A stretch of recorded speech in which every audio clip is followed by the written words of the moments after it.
Good afternoon, everyone, and welcome to today's planning meeting.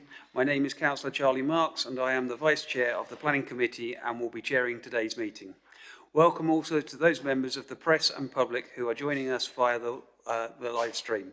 Before we begin, please can I take this opportunity to remind everyone to turn mobiles and computers to silent and ensure that when using the microphones, the red light is on and then turned off when you have finished speaking. We now go to agenda item number 1, and I would like to ask member services if we have had any apologies for absence. Jo. Thank you, Chairman. Apologies received from Councillor Meakins. I haven't formally received apologies from Councillor Connor, but have been advised by Councillor Purser that he is in attendance today as a substitute for him. Councillor Murphy is in attendance at today's meeting as a substitute member for Councillor Meakins, and Councillor Senate-Clough will be joining us, but she's running slightly late. Thank you, Chairman. Thank you, Jo. Agenda item number 2 is to confirm and sign the minutes from the meeting of the 28th of May 25.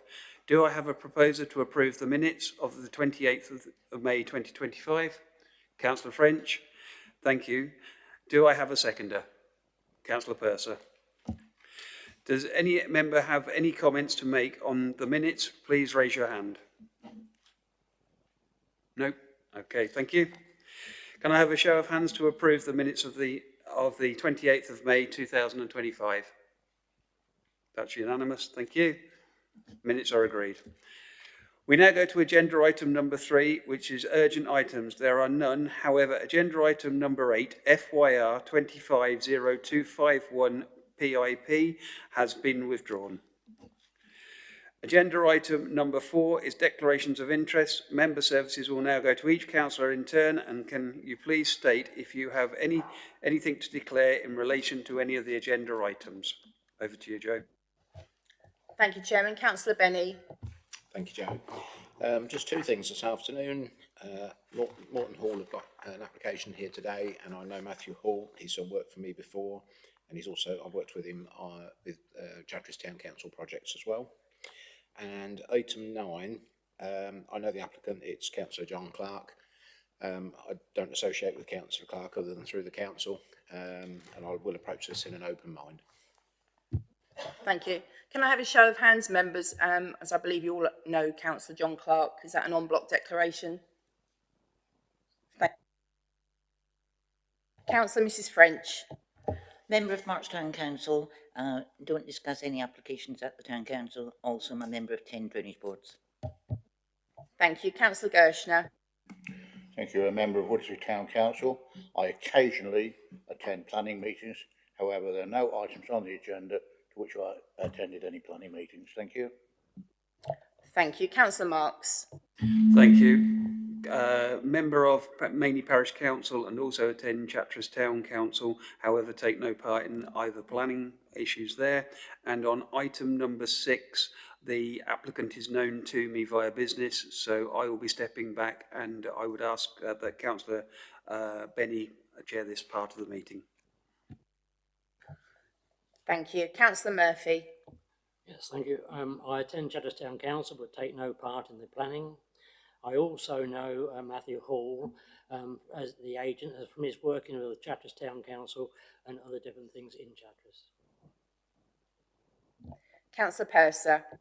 Thank you. I'm a member of March Town Council, will take no part in the planning.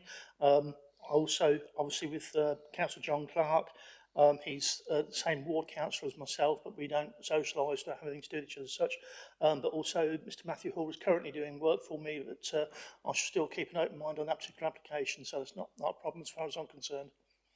Thank you. Thank you. Thank you, Chairman. Thank you, Jo. We now go to the main part of the meeting. Members should only make a proposal on a planning application when invited. However, I will initially be asking if anybody is going to propose the officer's recommendation. Clearly, if no such proposal is forthcoming, or if that proposal fails, I will then be looking for an alternative proposal. Members are reminded that any such proposal should be accompanied by by policy planning reasons and for going against the officer's recommendation. I will now hand over to Tom Donnelly, Senior Development Officer to present FYR 23064-8F, agenda item number 5. Tom. Thank you, Chairman. So this is a hybrid application with a full element seeking permission for 18 dwellings, including 2 self-build plots, the formation of 3 access points and a new pedestrian footpath, and the outline element seeking permission for 2 self-build dwellings with an overall quantum of development of 20 units.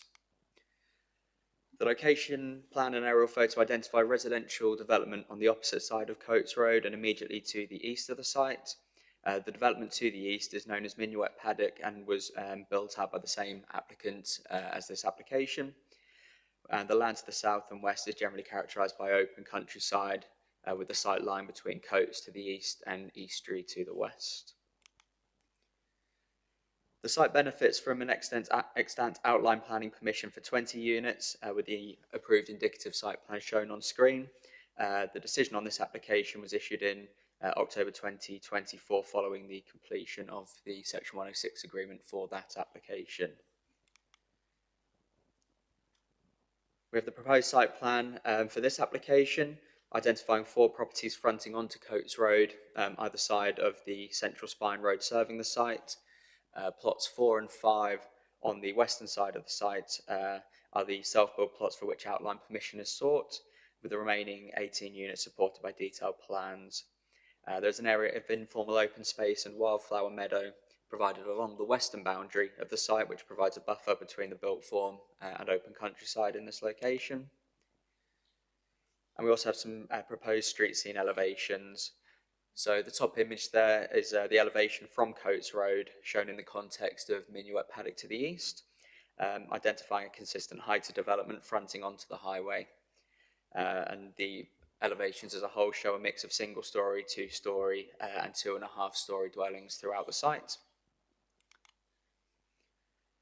The site photos show the currently undeveloped nature of the site internally and also the wider context of the site. So the image on the top right is taken further west along Coates Road, looking towards the existing Minuet Paddock development and showing the current edge of development and gateway into Coates from this direction. So in terms of assessment, the principle of development has been established by virtue of the extant outline planning permission on site, with the quantum of development unchanged from this proposal, with other technical matters being considered acceptable. The application is therefore considered to be acceptable in planning terms and is accordingly recommended for approval. Thank you. Thank you. I would now like to invite members, thank you, Tom. We have 3 speakers on this application. Firstly,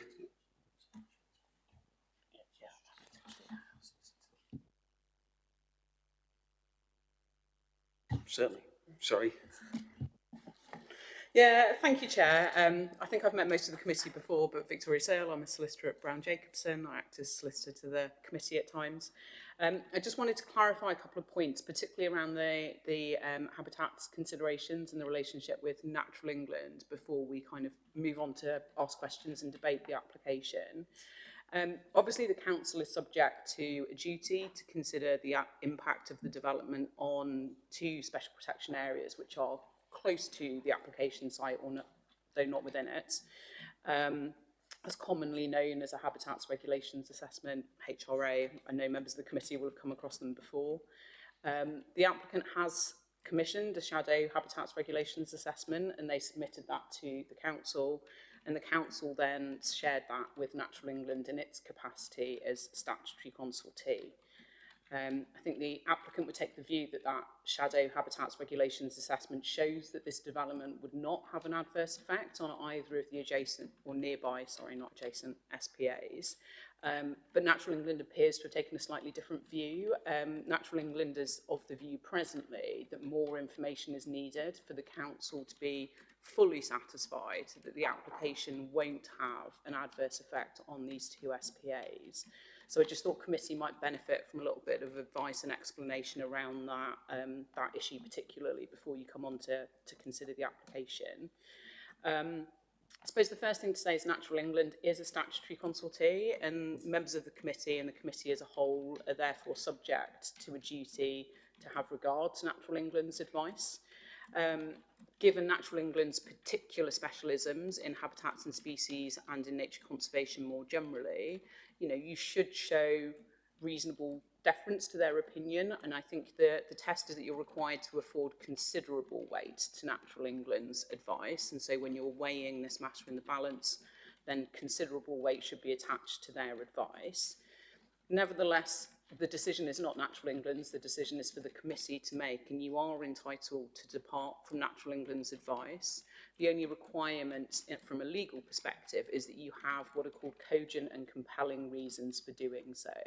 So whilst Natural England is recommending that the application should be refused, or effectively they're objecting to it, you may grant so long as you have cogent and compelling reasons.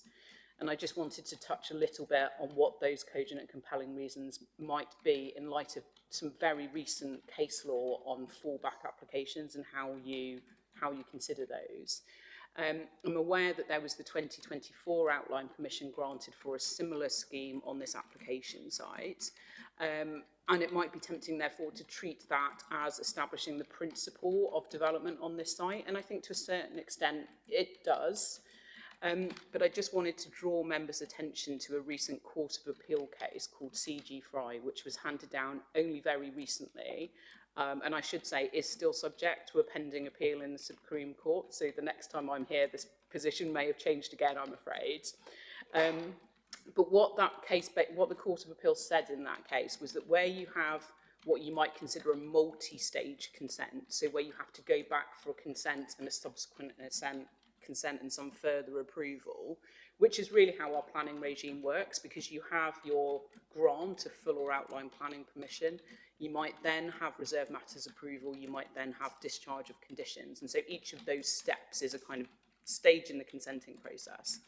And what the Court of Appeal said for the first time was that local planning authorities need to think about habitat's impacts and consider its assessment of those impacts at each stage of the process. And so I just wanted to give some committee a little bit of caution, I suppose, about relying too much on the 2024 fallback position for that consent.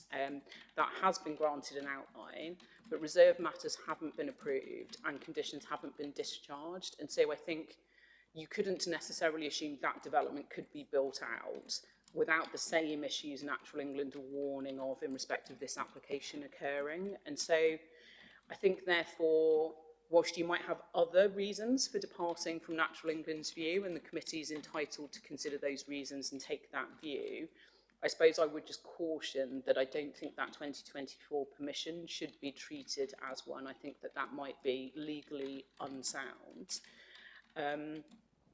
In light of the fact that I think that perhaps changes the balance on whether the committee actually could reach a sound view that there are compelling reasons for departing from Natural England's advice, I wonder, and I would recommend to the committee, but it's obviously for your consideration, whether the recommendation at page 39 of the agenda should be amended slightly to include a delegation to the head of planning to satisfactorily address the outstanding request for further information, to satisfy the council that a habitats regulations assessment can be passed, and to do that in consultation with Natural England before granting planning permission.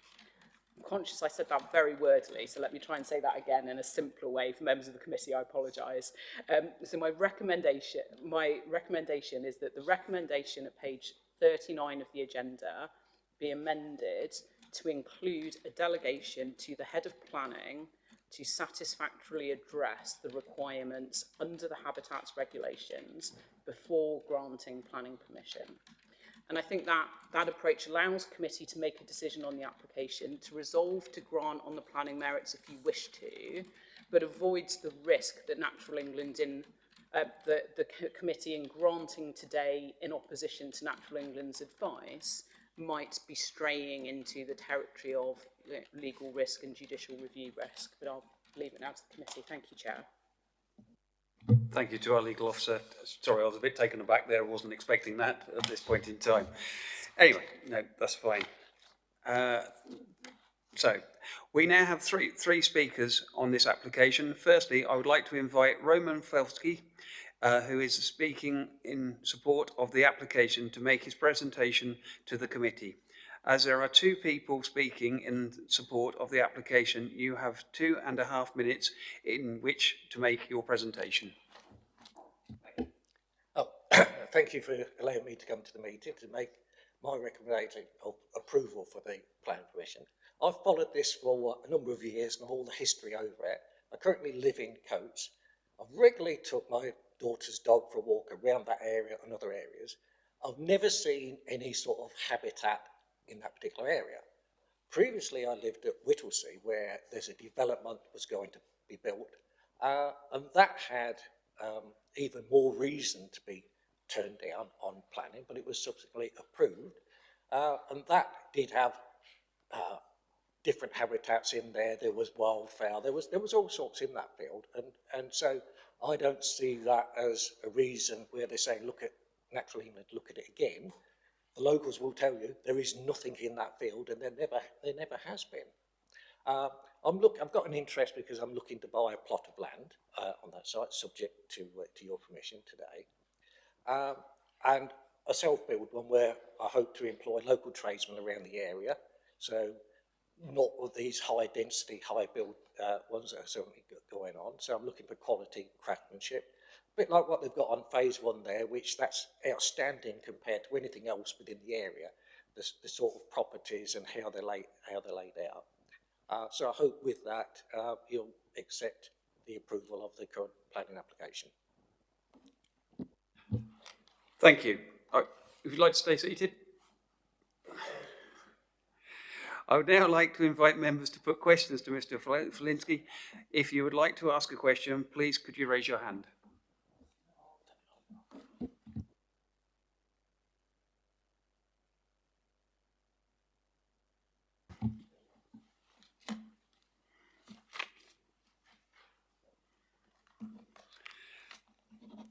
I would now like to invite Mr. Peter Webber, who is also speaking in support of the application, to make his presentation to the committee. You also have 2.5 minutes, sir. Hi, my name is Peter Webber. I'm speaking for it to be approved. The reason I'm interested in the development is that there's bungalows and single story dwellings in there. I've recently had a kidney transplant, so I'm looking to move into this area, and there's very few of those type of buildings certainly being built as new builds. I'd hoped to get on the adjacent development, but was unable to. So that's why I'm speaking. I used to work at Perkins, which is quite local, so I've been in the area for 30, 40 years. So really that was all I had to say, really. Thank you. I would now like to invite members to put questions to Mr. Webber. If you would like to do so, please raise your hand. No, you also have got away very lightly, sir. I would now like to invite Gordon Smith, the agent, to make his presentation to the committee. You have 5 minutes, sir.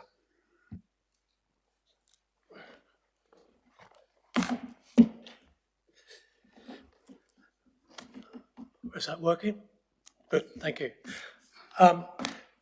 Whatever I wrote to prompt me to speak to you has been turned upside down by the most advanced information given by your colleague there about the habitats assessment. To come to a planning committee and be told something quite major is inhibiting any approval of this development is making us feel quite choppy about it. By way of history, quick history, the outline permission for this site took from the date it was approved by this committee 4 years before the legal agreement was signed. The delays rested not with this council, I rush in to say, but with the county council, who didn't have a lawyer, didn't have officers to deal with it. So to be, I would like to deal not with the information which I had to present to you, but deal specifically with the habitats assessment, because I perceive that as being an incredible delay to delivery of this site. Postland Developments have delivered. They delivered Minuet paddocks immediately to the east, just about shown on your slide. They delivered that, for those who've seen it, it's a quality scheme. Interesting development and something to be proud of. On the habitats assessment, what you're asking for is the best part of a year of studies. The cost of that is tremendous. Remember, a subplot here is the viability of the scheme. This has cost the developer greatly in terms of delay. They're a small builder. You are advised that a decision here is for you, provided you've got compelling and cogent reasons to take the decision, take into account the objection you've got from Natural England. Those compelling and cogent reasons would be, in brief, you've got a fallback outline planning permission. That deals with the principle of putting development on here. There's also that we have produced our own habitats assessment. We called it a shadow habitats assessment. Our own ecologist was surprised that he had to do one for a site like this, which is on the edge of a built-up area. The habitats we'll be looking at is swans and geese, whether they land here and whether the development would inhibit that habit. Bearing in mind you granted outline permission, then that issue is, I suggest, dealt with. It's a matter of principle. And so I'd urge you that you do agree, your decision of course, that there are compelling and cogent reasons to grant permission based on fallback outline permission, and that we have produced a habitat assessment, which there are no objections from your own wildlife officer who thinks rests with the county. I don't know how much time I got left, but that was a key point for me. 2 minutes. Then in brief, because I was asked by the developer who could not be present, Poston Developments are a local company.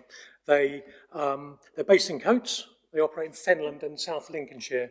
They build sites about a dozen at a time. Small. You won't really notice they're there. They employ local people, buy materials from local suppliers, and where possible, British products are purchased. But the point I'm making is, the first point, is that they are locally engaged. They're not a remote regional or national company. Second point, they will build a quality scheme. Evidence next door to this site. Thirdly, the scheme will help the custom build market. 4 of these units will be for the custom build ones. 2 of them, the outlined, are in an outline part of the site, and 2 have been designed. So it's a fifth of those houses are for the custom builder. Fourthly, Postland Development does not land bank. They will develop this. They've got to, because they've got a development team, they've got employees, they need to keep working. As soon as they lose their skilled workers, they have to go into the contract market and you don't get the same quality. Lastly, the fifth point, we can deliver promptly. And on that, I already made a point about the length of time a legal agreement can be taken in 4 years from the outline permission. Hopefully that's unusual, but I don't think it is. If you delay us further, let's add a 5th year to that for this development. I hope our legal agreement will be faster this time. On that, I'll happily answer any questions. Thank you. Thank you. I'd now like to invite members to put questions to Mr. Smith. If you would like to do so, please raise your hand. Councillor French. Thank you. Yeah, I do have several. First off, can you explain to the committee what you said about taking 4 years and it was the county council to blame that they didn't have a solicitor? I'm an ex-county councillor, so I'm really surprised what you've just said. We don't know what happened. There were no staff there at that time. This was, I've got the dates. It was, I can get the dates. It was granted in 2024, the permission, so it came to the committee in 2020. Here. Then 4 years later, the legal agreement comes out. Most of the problems was with the county highways. The part of your legal agreement in the legal on this needs to go to the county because highways need to agree to their issues being covered in the legal agreement. Despite us giving the information, no answers came. It was a black hole.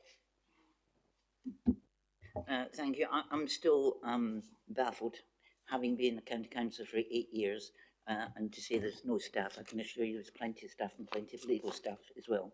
I'm not quite sure why the section 106 had to be signed by county, that normally comes with your reserved matters under section 278 or for your highways work. So I'm still not satisfied that, but maybe the officers can clarify for me. With regard to Natural England, the other statutory body, and we do listen to statutory bodies as well as other things. I was quite surprised. I've never, the years I've sat on this committee, I have never sat here and listened to a solicitor, no disrespect to the solicitor, because she's trying to advise us properly. To have such a statement read out beforehand, I think it would have been useful if we'd actually had that in writing prior to this, because it was a surprise to us all. As you said, it's a surprise to you. But they are a statutory body, and we will be listening to them. So we'll just have to wait and see what the committee decide. Oh, sorry, one more. Lack of section 106 with regard to education. So you're going to have 16, 18 houses, probably about 30 children. Where are they going to school, and why do you think you shouldn't have to pay for them? The whole issue of Section 106 and the viability of the scheme is to be dealt with as a lump. What can this scheme afford? What fat is there in the scheme? From our point of view, the scheme, based on current planning viability practice, is unviable. That's if the whole offer is sought. A long period of discussion involving valuers on the council side, independent of the developer, independent of the council officers. Valuers on the council side, valuers on our side, exchanged reports and concluded that a fair sum on this instance was £133,000. That would be for all Section 106 contributions. The original was around about 300,000. Your officers may correct me on that. So that is the sum total. If I can just take the chance actually just to go back to the first question you asked about the county, it was also the Education Authority were party to that legal agreement as well. So I wouldn't entirely lay at the highways lapse. Thank you. Councillor Gerstner. Thank you. I've got several questions, please. One, I'm a little bit confused, that's my usual phrase, with the viability study and the Section 106 money. There was an agreement in place on the previous application, okay, agreed for £300,000+. That was less than a year ago. So in less than a year ago, what's changed, please? The applicant will be able to answer this more with greater information than I can. Construction costs have vastly increased. Lots has changed in terms of the viability of the scheme. Remember that previous legal agreement went on over a large period of time, would have proceeded through various development cycles, and the rather frustrating issue to deal with viability is that it's a point in time. And right now, that's what the values, and the values are based on the sales, of course, the sales price, construction cost, and how that balances out. That's what your valuers will look at. So what has changed? Lots changes all the time, and it is still changing. It will be very different next year. If I was sitting here next year, there may well be a different answer. Thank you. Being an ex-coach boy, paper boy, I know the area quite well. The White Cross stone is going to be protected and you're going to have a plaque on it, is that correct? Most certainly it's on the plan in small writing, but it's definitely there, we know about it. And it'll be protected during the construction period because it sits right at the entrance. It'll be protected.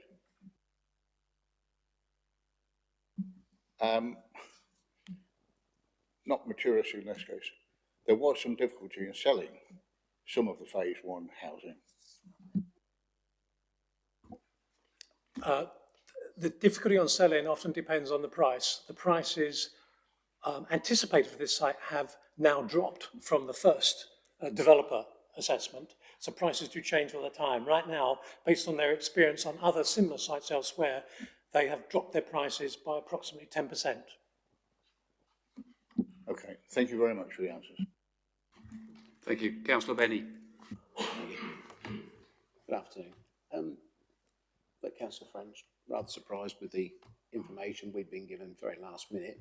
At what point were you made aware of Natural England's standpoint on this application, please? We knew about it as soon as it came in because we observed your website and tried to contact Natural England to review what they really meant. Because sometimes what's in writing versus reality can vary. Very difficult to get hold of them for us. I don't know if your own officers could. We took action fairly rapidly and reluctantly produced a report that we thought was unnecessary. The shadow habitats assessment. It's what the forgive me, I can be corrected on this. I think it's something that the council should actually do, but we did it. It's something that comes into decision making for a local authority. Correct me on that one. I'm not too sure it's critical for today's decision. We accept that we will need to do something. So we knew about it, we responded, and as is the way of things, it took a time to get a reply. We tried to point out to Natural England the circumstances of this site. It's on the edge of a built-up area. That there is, based on our own studies so far, there are no known impediments to development. But they have stuck to their guns and want one. It's easy to say you want something, but it just sounds like a cheap report. You're talking thousands of pounds and another year. Yeah, my question was when. The fact it appeared on a website doesn't answer my question. At what point did you first know about this? This case has gone on over a fair period of time. I don't have that date with me. When it went on the website would have been about, I'll be corrected, about a year ago.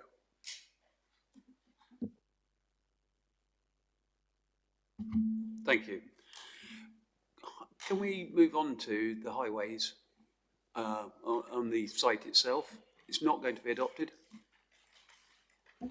The grey bit at the top is the only bit the county want to be adopted. It's allowing the footpath in grey along the top. That's not really grey, it's a bit washed out, sorry, but the different colour you can see, the T-junction at the top, that will be certainly adopted. The rest of the development has been designed to adoptable dimensions, and it's a point to be clarified as to whether that is to be adopted or left as a private road. The decision, the recommendation you've got covers the issue from the point of view of a scheme for refuse collection and asks us to resubmit all our drainage information again. It's repeat. There's a couple of circuits you go through for these things, as you'd understand. So yeah, the top bit to be adopted, which is the important bit, entering the road, entering the public road. Thank you. We in Fenland are plagued with private closes that have been built allegedly to adoptable standard. Ex-colleague over there will sit there and say, in Christchurch, we're still there some 15 years later with raised ironworks. So what we've done previously, in previous meetings, is asked that on the last, say, 3 houses, until the road is brought up to that adoptable standard, the last 3 houses cannot be lived in. That's correct, isn't it? Through you, Chairman. Committees have imposed a condition similar to it. Obviously, it's site specific, so it does flex depending on the scale of the scheme, etc. But I would suggest 3 would be comparable for a scheme of this size compared to what we've made decisions committees recently. Thank you, Chairman. Thank you. As we're unable to ask for a bond, would you be prepared as developers to accept that as a condition? Thank you. Councillor Gerstner. Thank you. One more.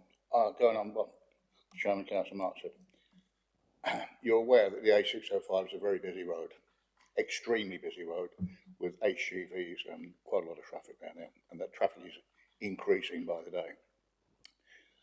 Will there be some sort of, I mean, the path is on the opposite side that goes from coast to estuary, and undoubtedly the development will have children. will there be some sort of refuge coming out of the digger to help them cross the road if that need be?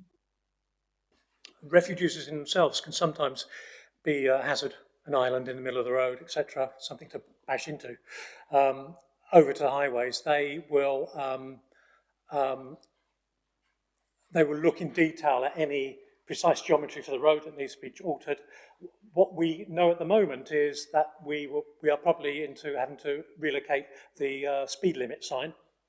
So this site falls part of the 30-mile-an-hour area.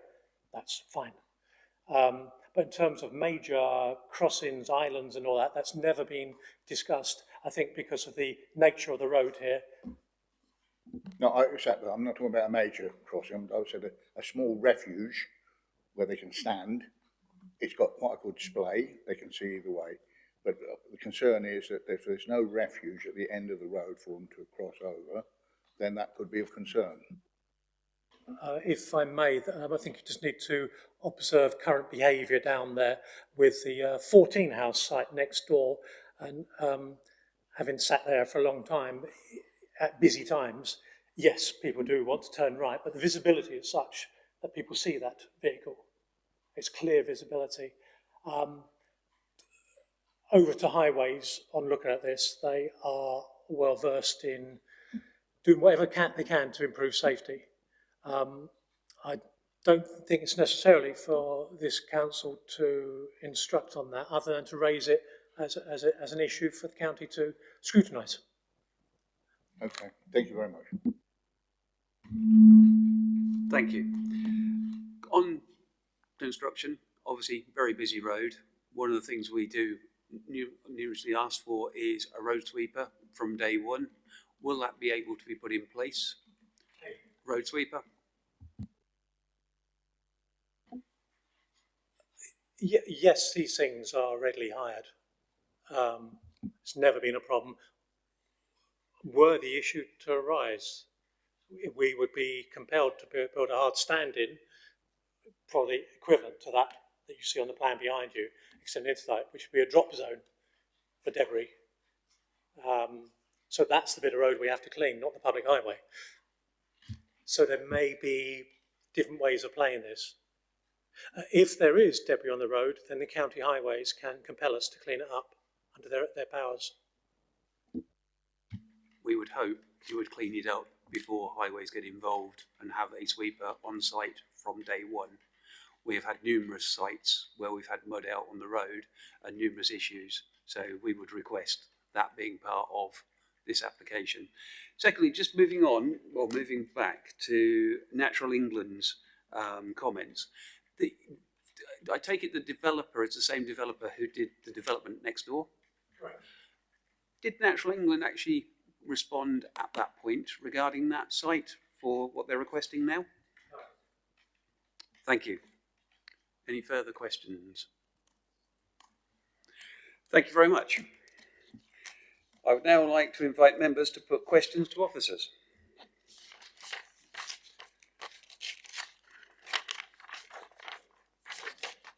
Sorry, Councillor Benny. I'll start with Councillor Benny. Sorry.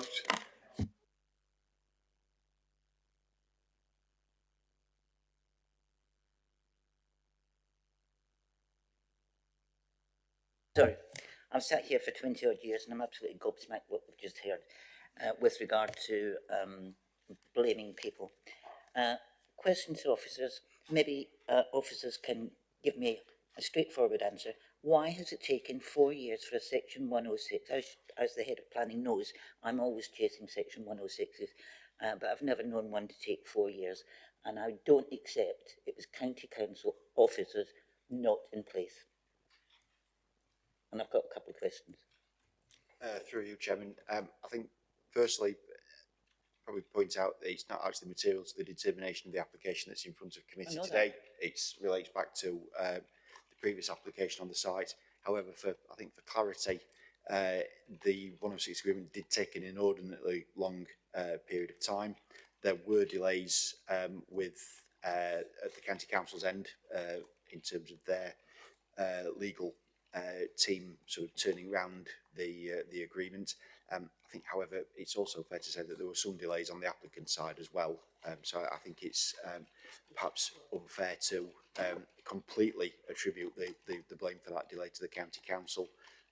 For example, I think during the process of the 106 agreement, several of the plots on site were actually sold off. So in terms of the signatories to the legal agreement, it went from being one signatory, the applicant, to requiring several signatories for the individual plot owners, for example. That's what I wanted.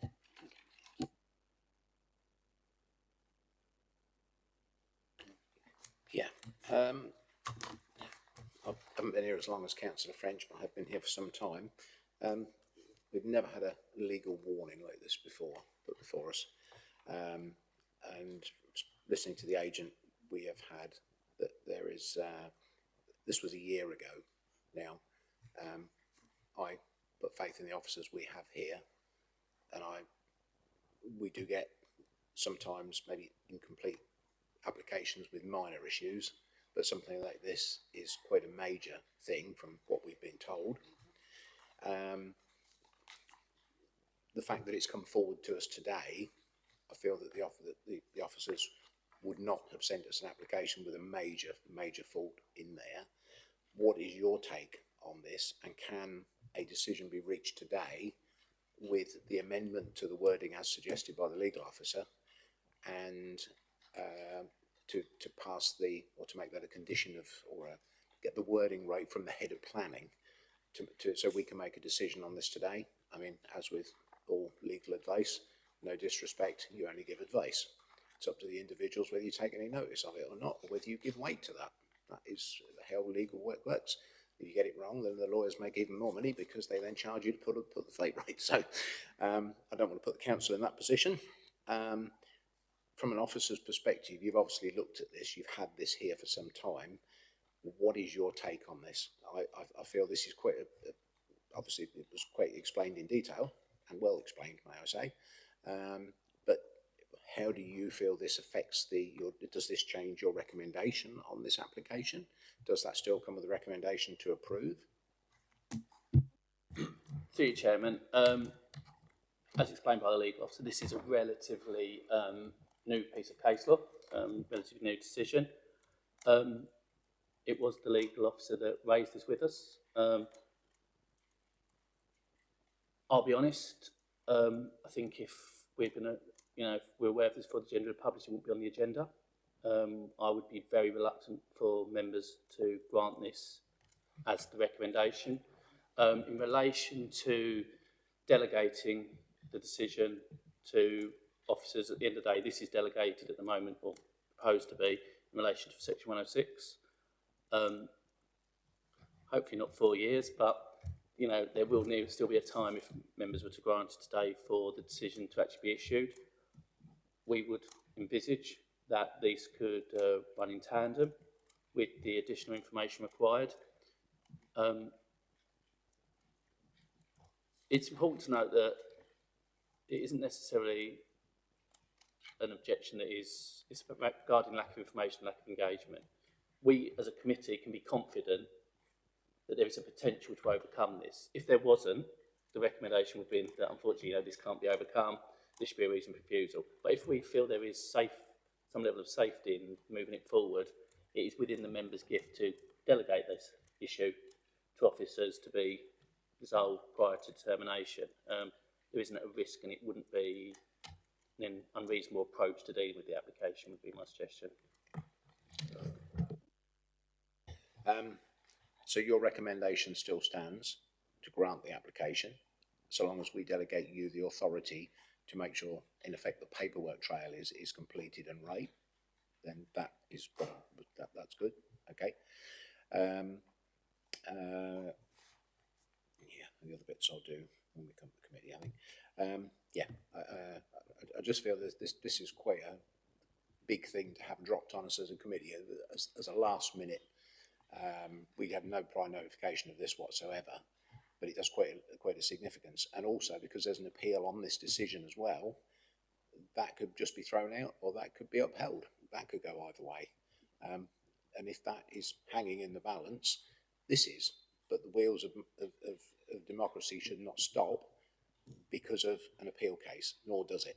And in which case, making the decision today is the right thing to do, with giving the officers the authority to delegate and to come up with the right answer. Am I correct in that way of thinking? Thank you, legal officer. I'm sure you'll come back to me. Can I invite the legal officer to come in and reply? Yeah, thank you, Chair. And I should apologise to the committee. I sincerely apologise for dropping this on you today. I appreciate that you did need prior warning of this, and I apologise that I didn't provide that to you. Your officers all work incredibly hard to get their papers together and circulated in good time, and I didn't forewarn them early enough that this issue needed to be addressed. So the fault is with me, not with your officers, and I apologise for the way that this has been sprung on you. I would hope that the compromise position we're proposing gives the committee some comfort. I think that you can absolutely establish the principle and resolve to grant subject to these delegations, which is not particularly dissimilar to the position that your officers originally recommended and the committee may wish to take. There's certainly no legal barrier to proceeding with resolving Natural England's questions on the HRA simultaneously with the Section 106. So I would hope, although I defer to your officers on the practicalities, that it wouldn't actually protract the time between the resolution to grant and the grants at all. My experience would be the Section 106 would probably take longer than this, but I appreciate that's for your officers. So again, my apologies, committee, and I'll make sure if anything like this happens in future and I'm involved that you have a written note to consider in advance of committee. Councillor Benny. It wasn't having a go at you about not sending it to us soon enough. We get updates the day before on most planning meetings. Things are where they are, but it's quite a significant, and the fact that you spent a long time telling us about this, with the consequences and the remedy to, or the answer to this, or part of the answer to this, it carries weight, and therefore any judicial review will look at the process of arriving at the decision. And therefore we need to give weight to what you are telling us to make sure we are following what you are telling us. So that's why I wanted the sound advice before I go into the debate and listen to everybody else and we come up with an answer. Thank you. Councillor French. Thank you. We're still questions, aren't we? This is the planning officers. We've sat here months and months and months and we look at incomplete applications. This application is not complete. It isn't incomplete because you haven't got the relevant information. That's all I'm going to say at this time. Councillor Gerstner. Thank you. It appears that the applicant was aware of this change a year ago. That's given 12 months. My question to the officers is that, but going back to the Section 106 agreement which has been put into place in that short period of time of 12 months, I appreciate that that agreement has been concluded or come to an agreement.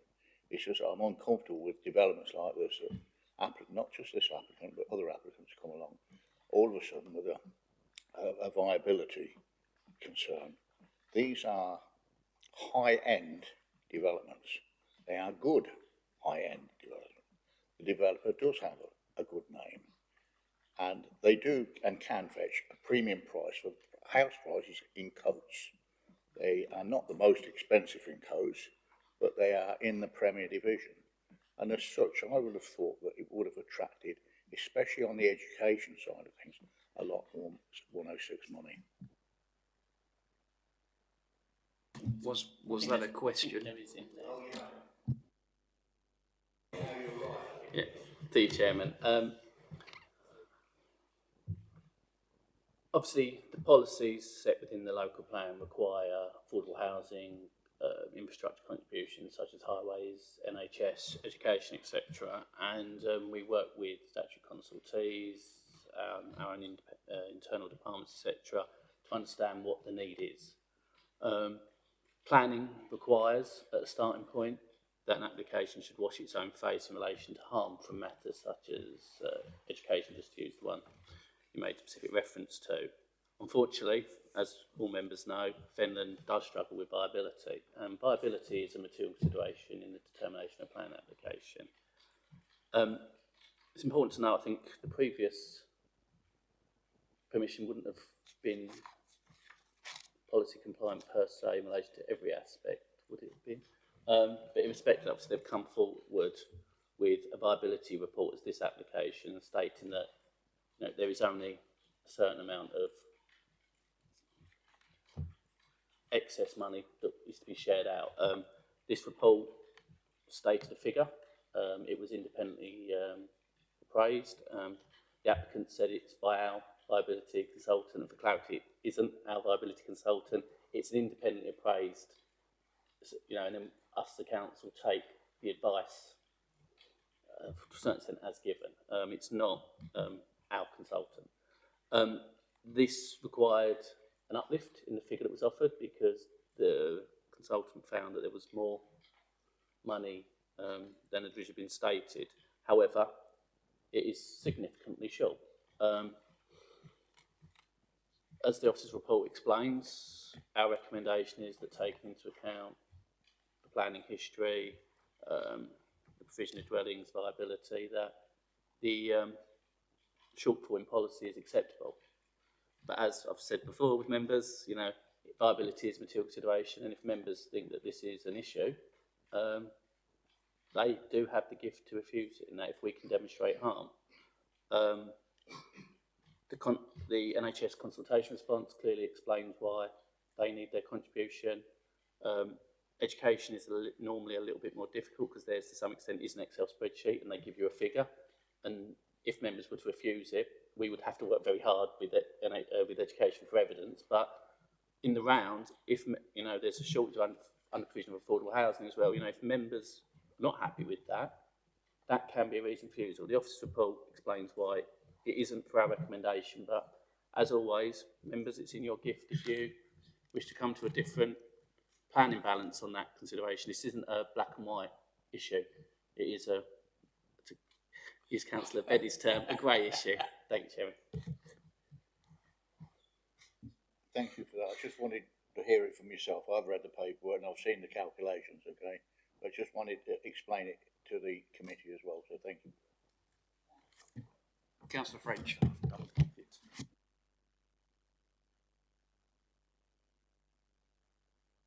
Okay, could I just ask one question then?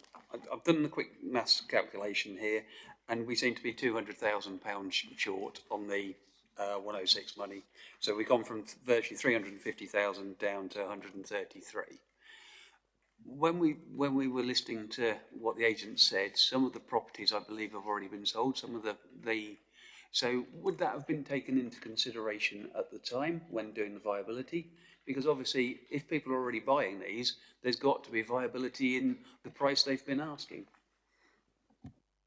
Through you, Chairman, I can't vouch for how the independent consultant has undertaken that assessment. Clearly, as part of that assessment, however, property prices will have been submitted as part of the information. The assessor should have looked at those property values and assessed whether they were realistic and accurate. So the issue of property prices should be factored into those conclusions and findings on the part of the assessor. Thank you. Any further questions? Councillor Murphy, sorry. Yes, I'll look around. Yeah, I'm sorry to bring it up, but I've been on this planning committee now for many moons. I've never, ever seen anything like this happen before. I cannot see where the outcome is going to be any better. If we carry on for another year, it's going to be even worse. And I'm asking the officers this. I mean, can they see where we will get out of this any better than what we are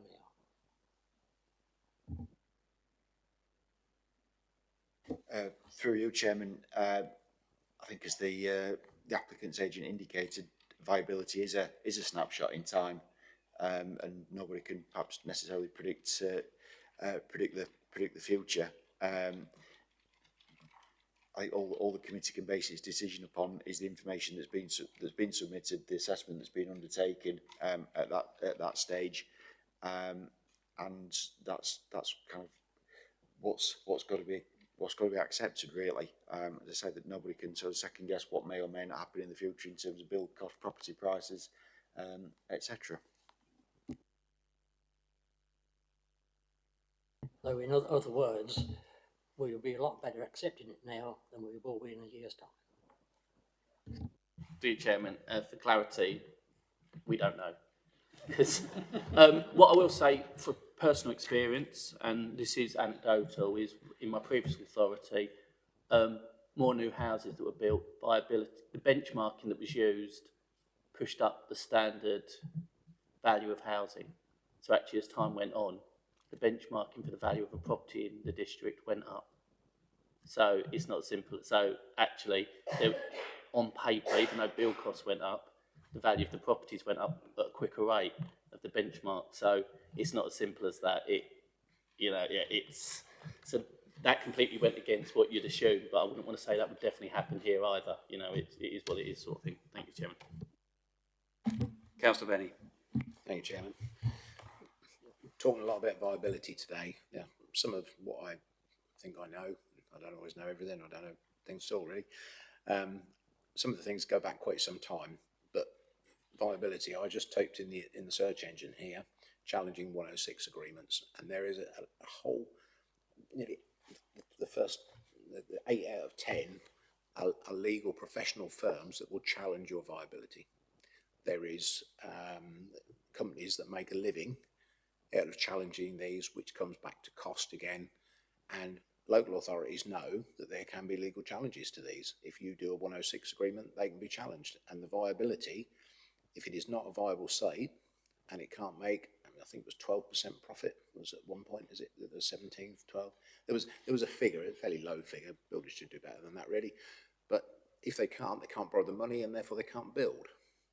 And therefore you then end up with no housing. And that's not what we're here for. One of the council's responsibility is to deliver housing.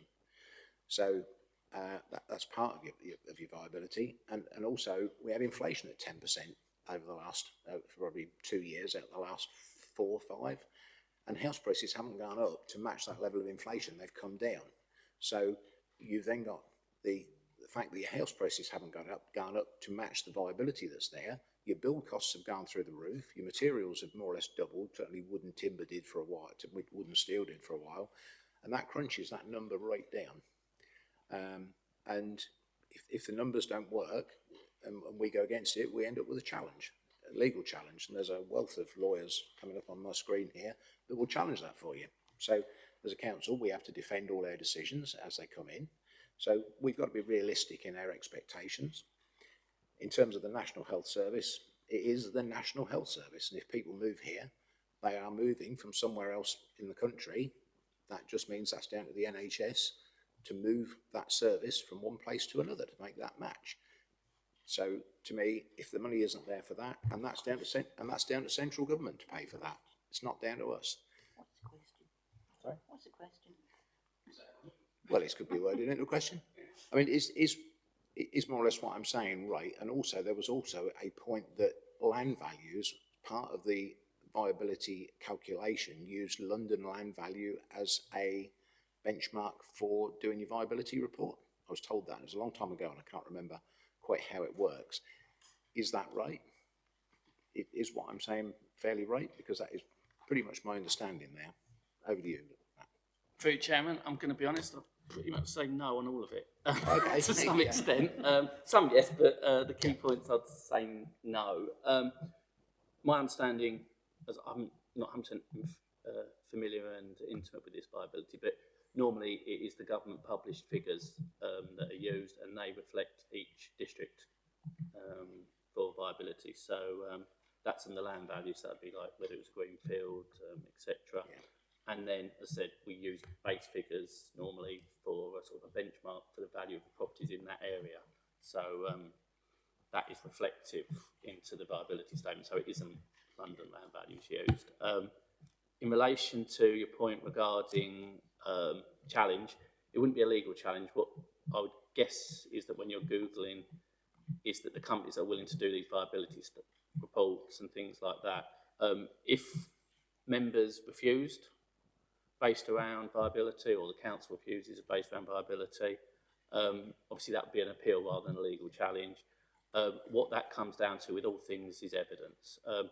We are able to demonstrate clearly a shortfall in provision of NHS, there's been ongoing education, etc. That would not be an issue to show evidence. So I don't think we'd have to be risk of cost appeal through doing that. Whether or not the inspector would agree with the council that a shortfall in affordable housing, education, NHS was enough to dismiss the appeal. I'm sure as you Google, there's a lot of appeal decisions where schemes are dismissed at appeal. So, as I said, it's a grey area, it's a balancing exercise for us as decision makers, whether it's us as officers on a delegated to yourself as committee, or if it becomes an inspector, is site-specific situation to this district, this application, etc. We do have to be conscious that there is a viability is a struggle in this district where, you know, it's much easier if you're in an authority where it isn't, and when they try and argue viability, it's much easier to push back and actually to say, or just to say, even if it is unviable, this scheme isn't needed, for want of a better term. We wouldn't be able to do that here as a blanket because, based on the evidence in the last 12 months, we wouldn't have a house being built. So we've got to balance that. We have to put those two things against each other. In relation to matters such as NHS, etc., these are a material consideration. We have a policy, government guidance is clear, a scheme should wash its own face. So the fact that it's not, in theory, could be a reason for refusal. The fact that they are moving from somewhere else and is irrelevant. It's not. One of the reasons is because obviously the idea is that you're alleviating harm, and all that would happen is actually like.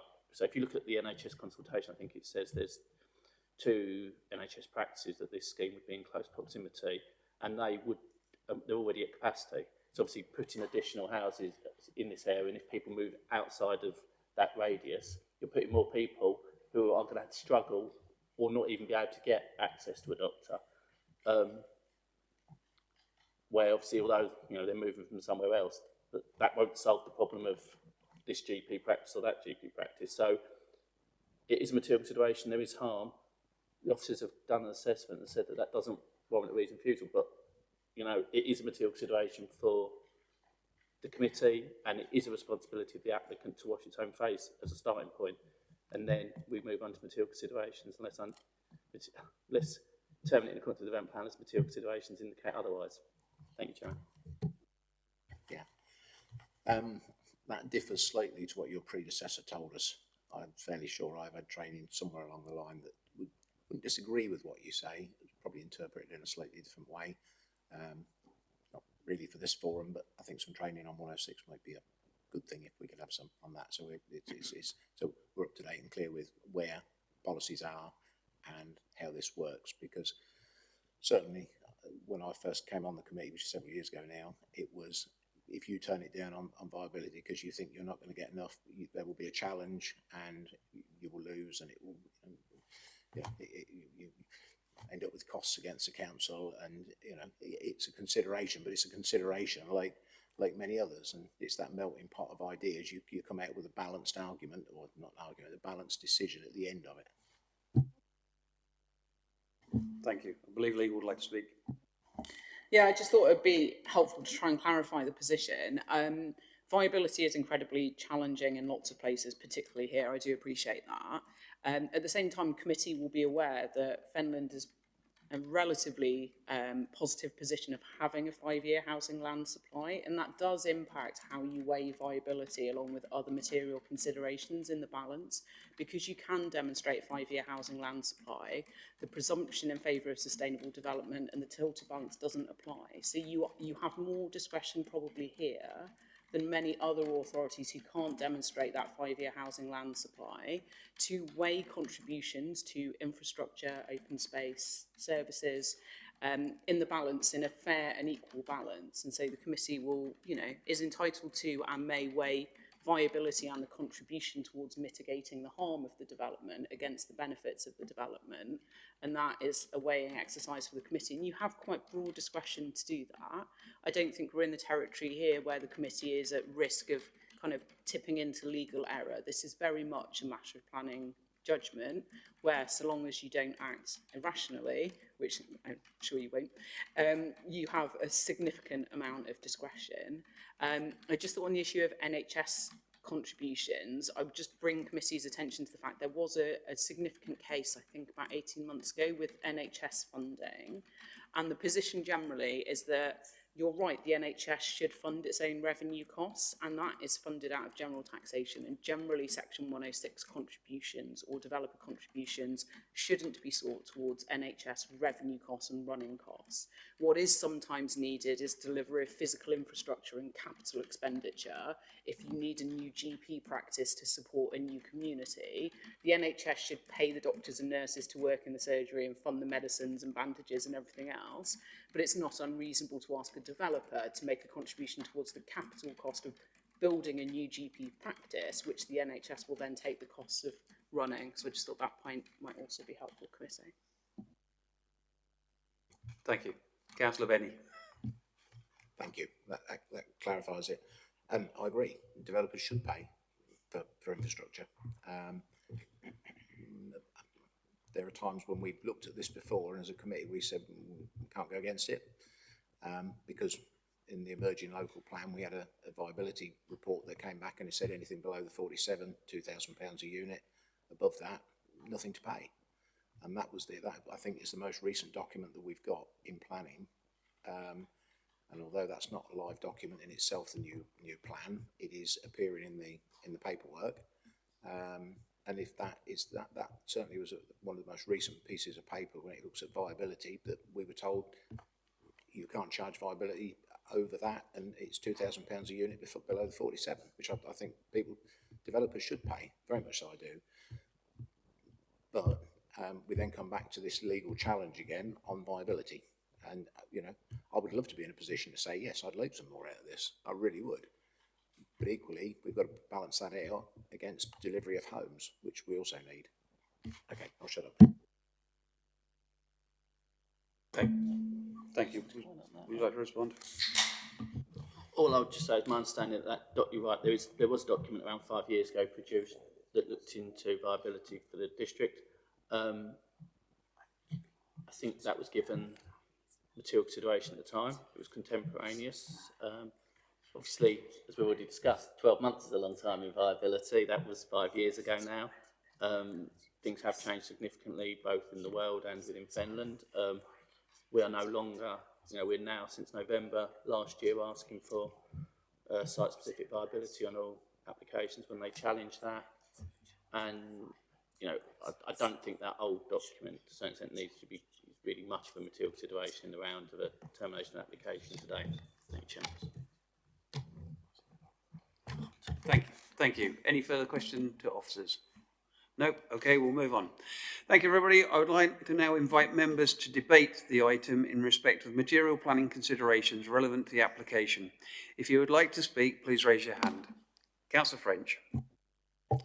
Thank you. Well, I'm going to say, Mr. Chairman, here we go again. Lack of Section 106s. I don't know where these developers think, we're going to get the money.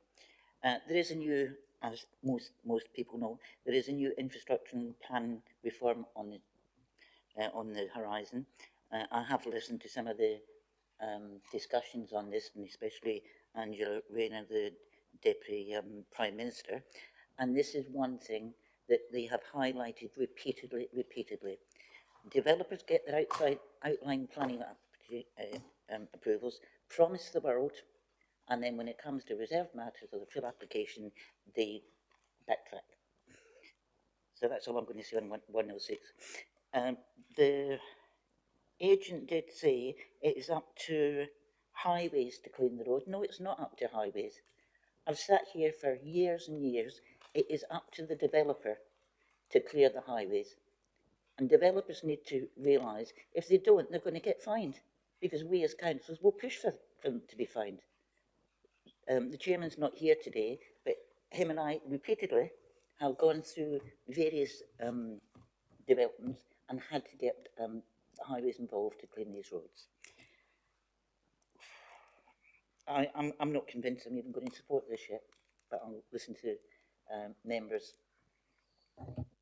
Thank you, Councillor French. I have to say, I think I echo your feelings at the present time. Councillor Gerstner. Thank you. We have an application before us which is not quite complete.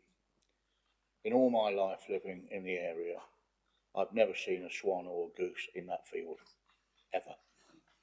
Okay. It may be on the flight path, I don't know, but every development in that zone surely would be subject to the same rule. How come all of a sudden that this rule that's come up from the authority is all coming up?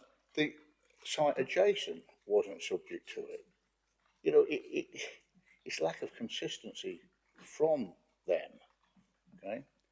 The second thing is we have to accept, like it or not, I don't particularly like it, how the independent, it may be a paid consultant, Councillor Benny, I accept that, has come up with the viability. We don't know that. We should go to independent. It is a quality development. They're not going to land bank it, they're going to develop it. It's a difficult one to say. The issue with the Neen washes and the ooze washes are some considerable way off. I can't understand how they've come to this thing at all. Thank you. Thank you. As you say, it's a quality design. However, and we've seen what they've done previously. However, how can they have got it so wrong regarding the figure of the 106 and the discounted money is still my concern. David.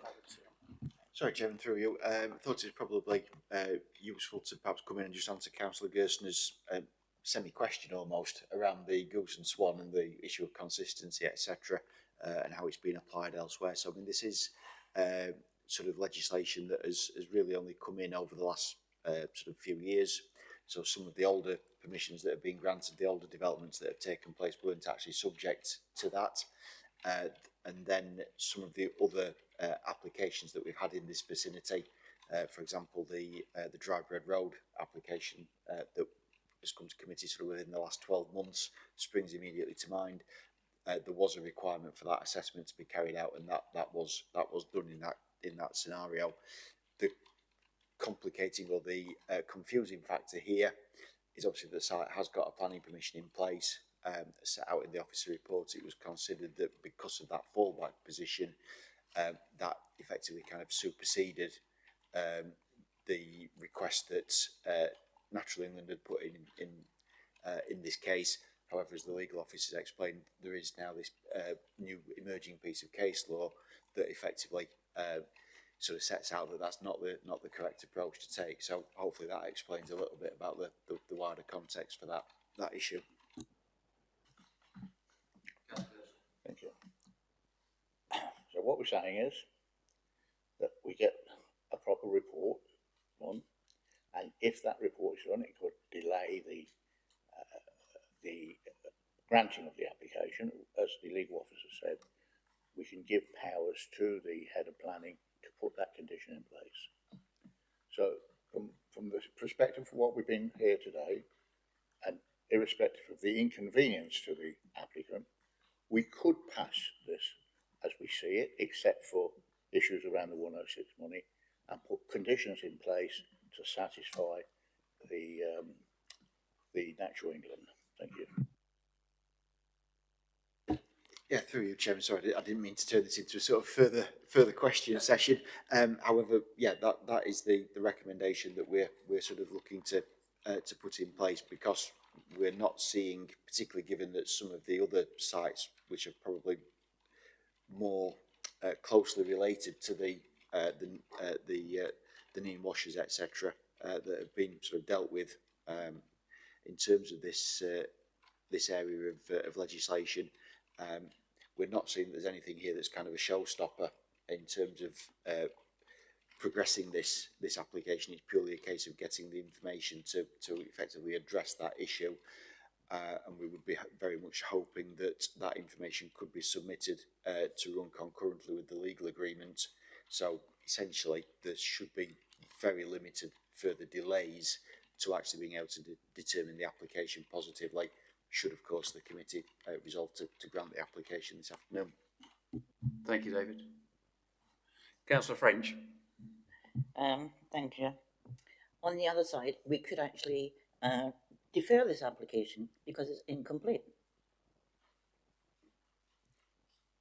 It was Or we could refuse it as it's incomplete. We have the three choices. We do. Councillor Benny. Thank you, Chairman. I put my faith in the officers. They've given us a recommendation. The 106 is what it is. The numbers are what they are. We're not trained. We're not accountants. We don't go through those. That is what they are. We can challenge them, but we're not qualified to challenge them. That's down to the officers to do that. We have a 106 officer, or we did have, I don't know, he worked at Peterborough, I don't know if he's still here, who actually did look at these and see whether the figures add up. Now, that comes from the officers. The officers have given us a report on this. This is an application that's got a recommendation to approve. We can talk about 106 all day, and I'll probably have more than anybody else today. But truthfully, I think with the legal officer's recommendation of changing the wording on page 39, that gives the officers the authority to cross the T's and dot the I's and make sure that everything is right. I think the officers have done a good job on this application. I think the development next door is an excellent development. I think it's some very nice houses, and I'm sure these will be when they're built. I personally think this is got an officer recommendation to refuse, and we rely on what our officers tell us. They're the experts in this field. I'm not a planning officer. I'm just part of the decision-making process. And I think that with the amendments highlighted by the legal officer here, I think we should approve this application. Councillor French. Yeah, I don't disagree with what Councillor Benny has said, but certainly would not want to see this application approved unless we have got strong conditions in there. And one is the maintenance plan. That road's got, that is a very, very busy road, and that's got to be cleared. And if I did hear earlier from the agent that he was blaming county officers in this authority as well, which I take exception to. That type of discussion should be between the developer and officers and not brought into a public arena. So I do actually take offence on that one. The other thing I'd like to say, it has taken X amount of years to get to this 106. If this is not resolved within, I don't know, 6 months, 9 months, it comes back to this committee if officers just flatly refuse it. It's got to be signed in a timely manner. Thank you. Councillor Benny. Yeah, I agree with Councillor French, but equally I think to put a time limit on this is unfair. You know, we have applications come and they take years, especially with 106 agreements to pull them together, Fenland at Chatteris. It's a complicated document, as David said last month. You know, when you said this has taken 4 years to come, and that was a housing estate. The work involved in getting the documentation right for a housing estate is different to somebody having a garage built on the side of the house. They do take time, and all the work that you've done, if you put a time limit, it could just be thrown out the window. I think that the officers know what the time is. If they feel that it isn't good progressing, they can bring it back to us with another recommendation. But at the moment, I think that to put a time limit on it, you could be very close to it and then refuse an application that you could equally be for. If we give 6 months, it might take 7. And all that work that the officers have done, and then it will come back and we'll start all over again. The officers know what they're doing, and the officers will make in my opinion, will make the right call on this one. On something like this, this needs to be left for the officers to make the recommendation for us to make the vote on. Thank you. Just for clarity, and spoken to the legal officer, yeah, we can put a time limit, either 6 or 12 months or whatever we feel, should we feel the necessity to do so. We're still in debate. Councillor Benny. Yeah, but we've been told this afternoon that Natural England, they could take a year to sort that issue out. You know, if it takes 2 years, it's not ideal. I'd like it to be signed. I'd like them to start tomorrow. But again, you put a lot of work into this, and some of the time that lag comes down to people not answering emails and waiting for things to happen. And the agent is not in charge of that. He is in the luck of the gods sometimes as to how busy other people and other consultees are. And I think putting a time limit on it is could be counterproductive. Thank you. Councillor French. I'm sorry, I disagree with Councillor Benny. We can time limit this. If it was such a long, over an hour ago, I forget half the stuff that's been said, but the agent referred to the fact that he didn't think he should have to do that Natural England should have done that. What a load of hooey. They are a statutory consultee, and they're a very important consultee, especially, you know, biodiversity, net gain and everything else. He was fortunate he's got away with that. He doesn't have to do it because the legislation came in after his outline planning permission. I will support this application, but only on the understanding it is a 12-month limit on it, because then the developer and the agent will actually get their act together and get the information back to Natural England that is required. Thank you. Just, if legal would like to just come in and say what she's just said to me, please. Yeah, thanks, and apologies, committee. I was talking to the chair there.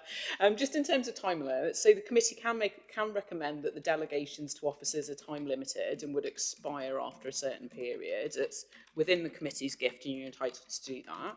Obviously, that does arguably create some legal risk, because you might then be in the position of needing to come back to committee and make a fresh decision, either on the application or whether to extend time or not. And that may lead you into slightly murky territory in a year's time if you aren't quite there, but that you may take the view that's a problem for a year's time and you'll cross that bridge when it comes to it. The alternative is you could simply agree as a committee that you want officers to report back to you on the progress with Natural England and on Section 106 within 12 months, and then you aren't calling into question the substance of the recommendation or the resolution to grant, but you are making clear that you want more democratic oversight over these processes and that officers should come back to you to update you on those things. That would also be within your gift as a committee. So can I ask, does that Councillor French. Does that satisfy the officers?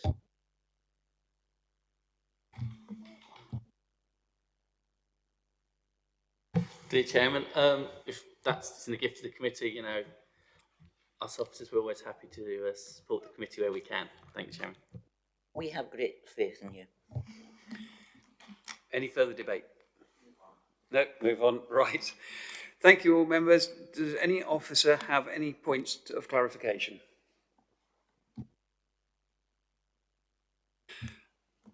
Okay. Do I have a proposer to go with officer's recommendation to grant planning permission? Subject to the various conditions that we're about to put on. Yes, and I report back within 12 months. Would you like to go through the conditions before we get to the vote? I think the officers have... Shall we just clarify them for Joe's sake more than anything?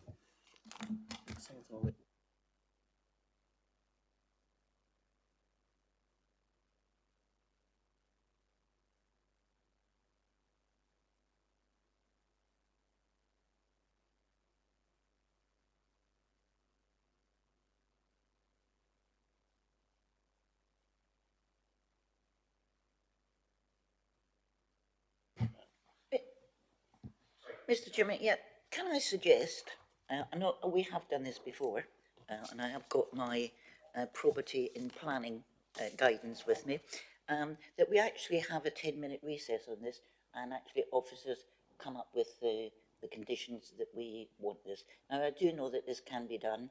There was a County Council training session on planning this week, and County Council officers do this quite often. I'm happy for that to happen. However, do we need to turn off the video whilst we're doing this YouTube live? Joe? Members have got...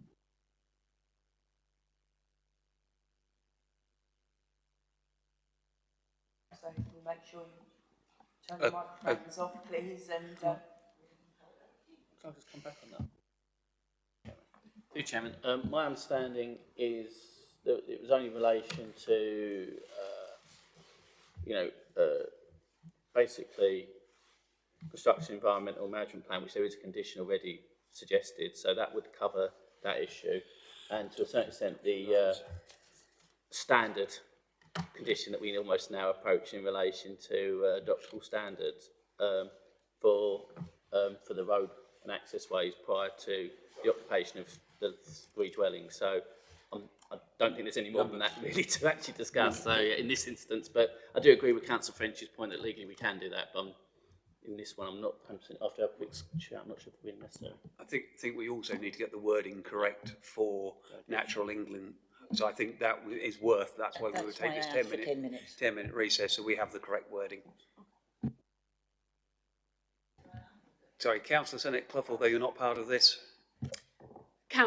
Chair, that's why I've come in. I just wanted it minuted that I can't be part of this discussion because obviously I arrived late. So. Okay, thank you. After this item is determined, I will be asking you to give any declarations of interest going forward. Thank you. Okay, so if we could take a 10-minute recess. Through you, Chairman, again, I'm a bit confused in terms of the need for a recess for the wording in terms of Natural England. The legal officer sort of read that out earlier, and that will be what sort of goes verbatim into the recommendation section of the minutes in terms of deferring and in terms of delegating to the head of planning to satisfactorily resolve that, and then I think it's part of the proposal, which I think Councillor French was in the process of making, in terms of then capturing that you wish for this matter to be reported back within 12 months for an update, a progress report, I suppose. Thank you, David. But I think there has been a lot of wording. We were certainly thrown in at the deep end from legal. I would like to actually understand what that wording is, and I think we need to be clear on that. You know, it was the first we all got to know of it, literally at the start of the meeting or the start of this. So I think we need to be very clear because there was a lot of words there, and quite honestly, it was quite hard to keep up. So I think we do need clear clarification.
Okay, thank you, everyone. So I think we'll start again back regarding the actual proposal. So do I have a proposal to go with officer's recommendation, and we will have the legal officer or the head of planning to read out the conditions? Dear Chairman, so officers are recommending that the recommendation is altered to formally deal with the habitat regulations matter. So we are amending all three recommendations. I'll read them all out in totality for you. The first one, the committee delegates authority to satisfactorily address the matters under the habitat regulations and to finalise the terms and completion of the Section 106 legal agreement and planning conditions, the head of planning, and to following the satisfaction of the requirements under the habitat regulations and the completion of the Section 106 application,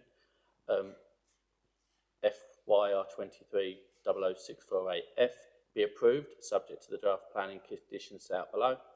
And finally, the committee delegates authority to refuse the application in the event the applicant does not satisfactorily address the matters under the habitat regulations and or does not agree any necessary extension to the termination period to enable the completion of the Section 106 legal agreement, or on the grounds that the applicant is unwilling to complete the obligation necessary to make the development acceptable, or that the applicant is unwilling to agree to any necessary pre-commencement conditions associated with the full element of the permission as per the requirements of S100ZA of the Act. Thank you. Are we all happy with that so far? Okay, so the only other things, the only other items is for the three houses regarding the road being brought up to adoptable standard. The road sweeper, I dare say, will be taken in regarding the construction anyway. And Councillor French, I think you wanted also to ask for it to be brought back to committee as a report within, after 12 months or within the 12-month period. Okay, with all of that, are we all happy to go to a vote? Okay, so all those in favour? Thank you. And all those who would like to go with officer's recommendation, please raise your hand. Thank you, Chairman. Thank you. That has been passed. As advised within my declaration earlier, as the applicant are known to me, for the next item, I will take no part in the item and in its entirety. I therefore propose that Councillor Benny chairs this agenda item. Can I have a seconder? Councillor French, thank you. Councillors. Mr. Chairman, I think Member Services Oh, want sorry. declarations. Okay. Councillor Senate Clough, can I have any declarations for the rest of the items, please? Nothing to declare, thank you. Thank you.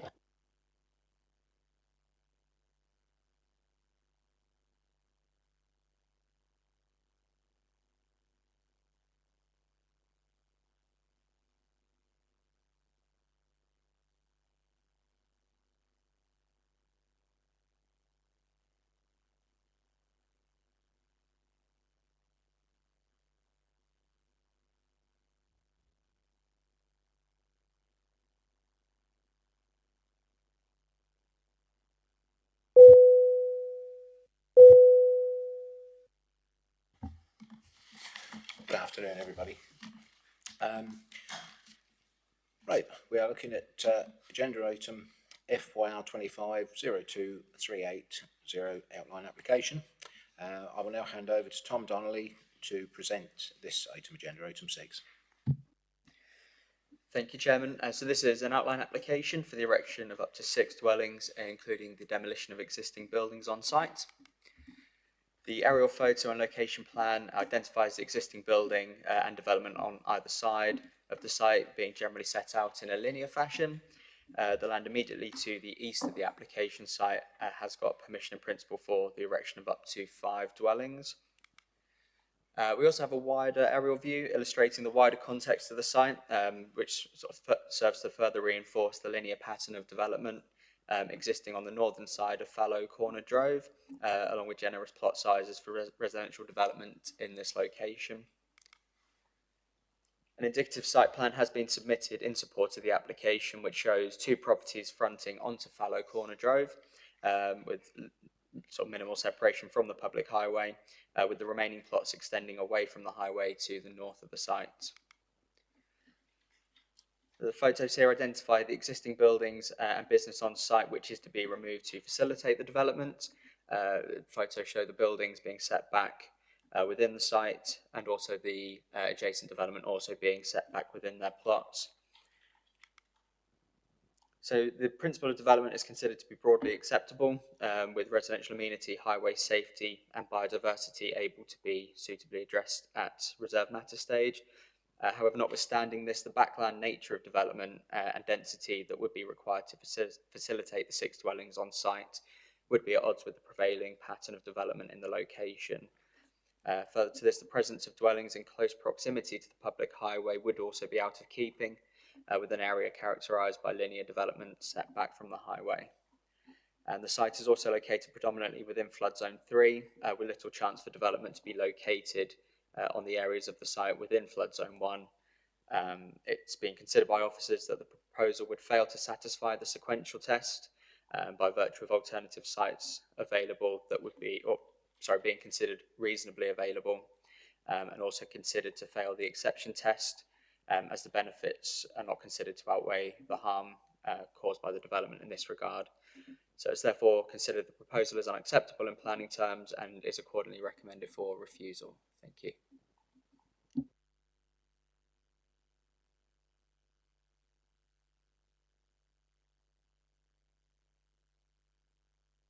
Sorry, Joe, thank you.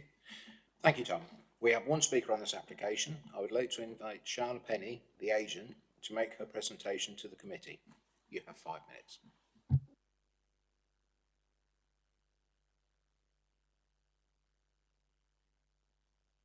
Thank you.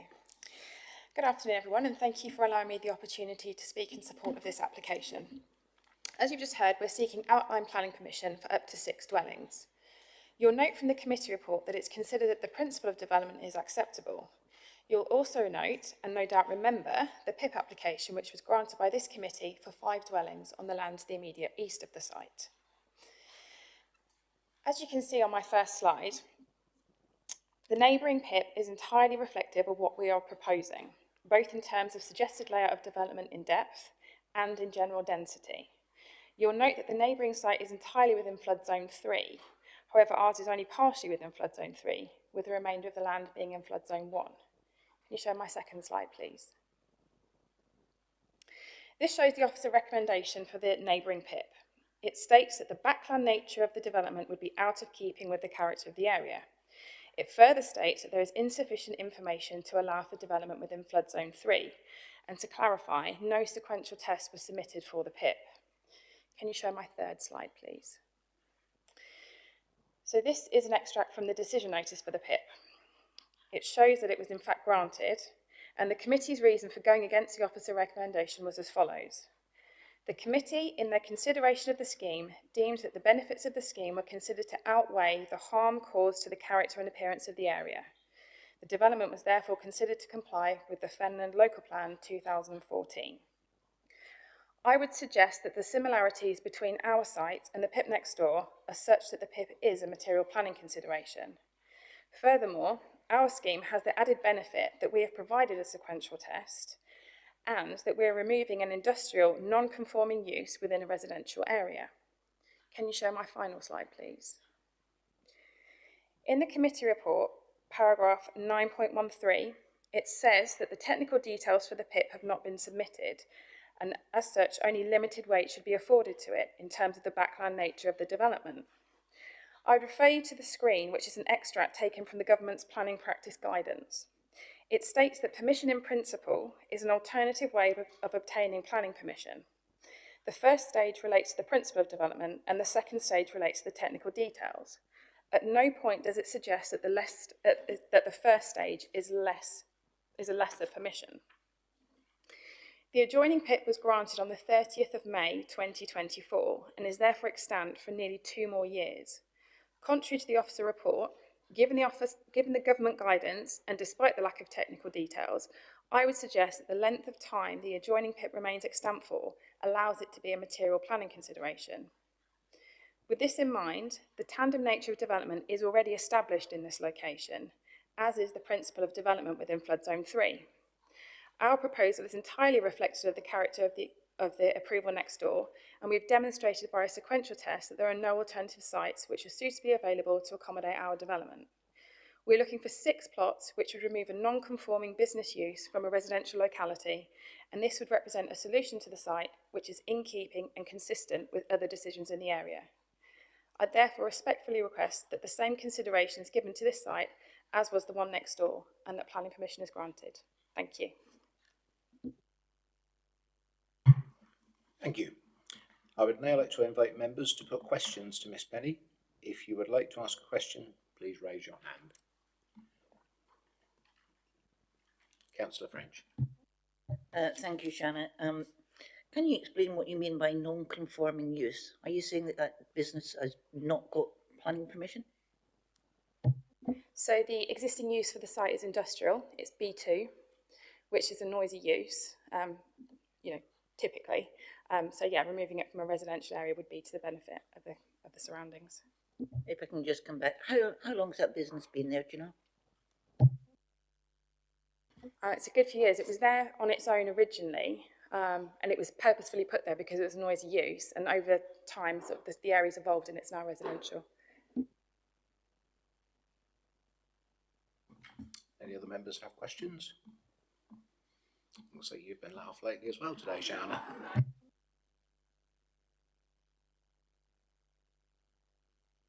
I would now like to invite members to put questions to officers. If you have any questions, please raise your hand.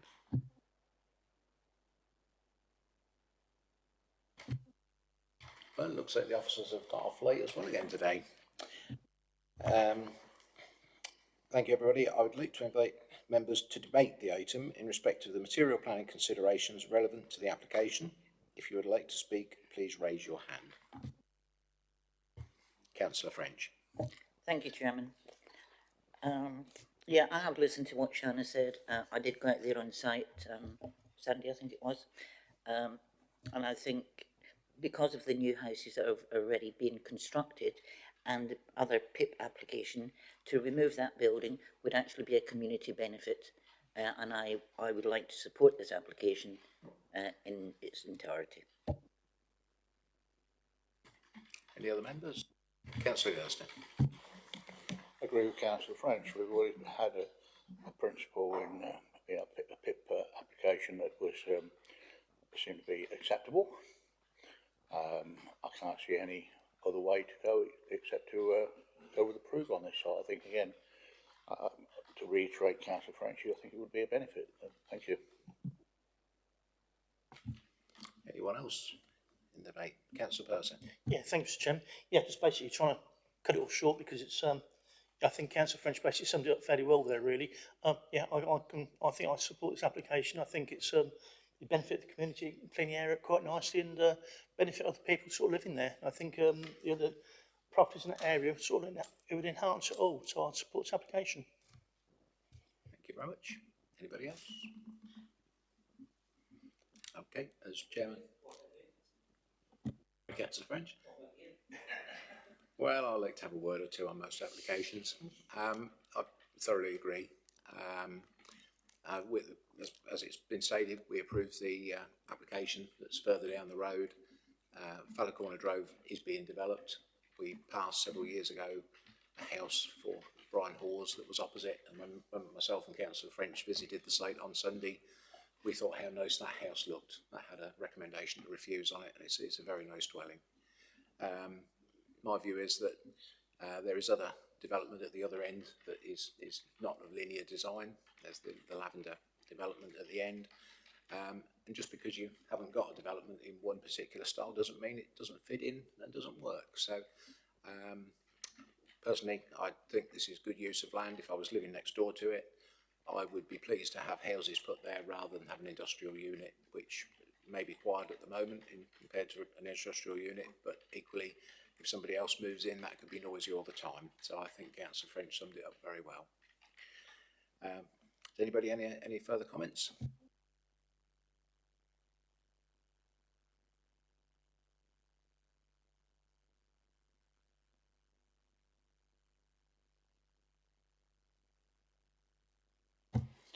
No, officers are very quiet today as well, that's good.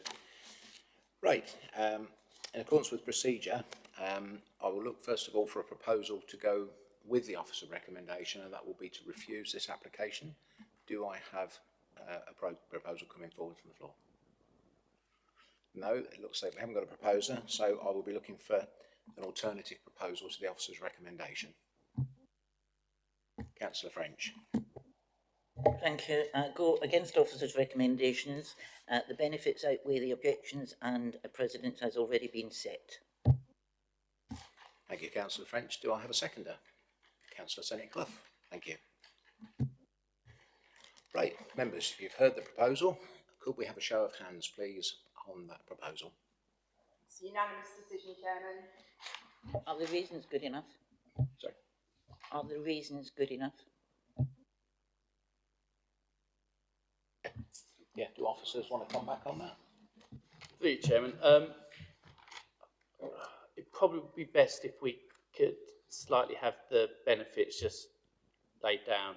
Not that in the round, it would probably be more useful just so we can actually compare it, because obviously number were mentioned in the debate, but just for clarity, that's what is the proposal, if that makes sense. Okay, the benefits are taking a noisy industrial business out, which is going to be a nice residential development when it's finished. Thank you very much. Could I also add that taking the hard standing up will help with the surface water?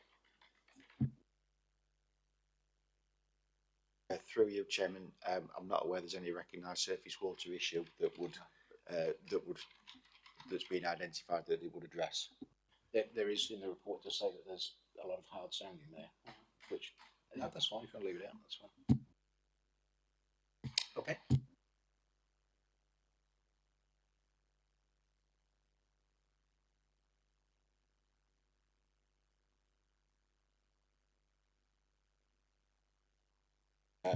Sorry, I've lost my way where I am. Right, in that case, that's been approved. I will now hand back to Councillor Marks to take the chair.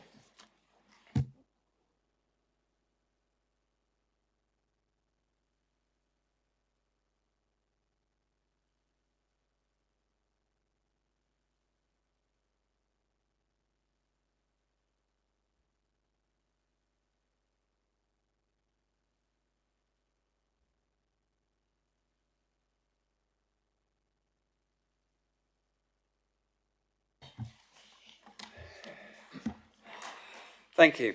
I will now hand over to David Rowan, Development Manager, to present FYR 250206F, Agenda Item number 7. Thank you, Chairman. So this is a full planning application to erect one dwelling, self-build and custom build dwelling and detached garage, land west of Cross Road, Knights End Road, March. The application site is shown in red on the location plan and aerial photo. It sits in the open countryside to the west of the bypass, in proximity to the junction of Knights End Road and Crossdrove. The site is in flood zone 3 and was granted planning permission in 2008 for use as paddocks with a stable block, hay store, and various other sort of structures. This permission was actually subject to a condition restricting it to the private use of the applicant and their family, just for some background. So the proposed site plan is shown on screen. As you can see, the dwelling is shown in that sort of bottom right hand corner in the black, then with the detached garage to the sort of side of that. The existing site access is to be utilised, and it's adjacent to the eastern boundary of the site, so effectively between the dwelling and the boundary of the site. And the elevations of the proposed dwelling are shown here, and the elevations of the detached garage. Site sections are shown, illustrating the scale of development relative to the frontage boundary treatment, and also reflecting the levels of the site as well. while photographs of the site are now shown here, just to reflect the sort of character of the site and its surroundings. So photo 1 is a view of the site from the south of Knights End Road looking sort of northwest. 2 is a view of the site from the access sort of looking north towards the sort of stable block. View 3 is a street view taken from Google of the view from the west across the site, and then photo 4 is a view sort of looking the opposite way from the east, looking across the site. So I think it's fair to sort of characterise the site as fairly open in nature and clearly forming part of the countryside character of this locality. So in summary, it's not considered that an essential need has been demonstrated to justify the siting of a dwelling in the open countryside, as required in both local and national policy.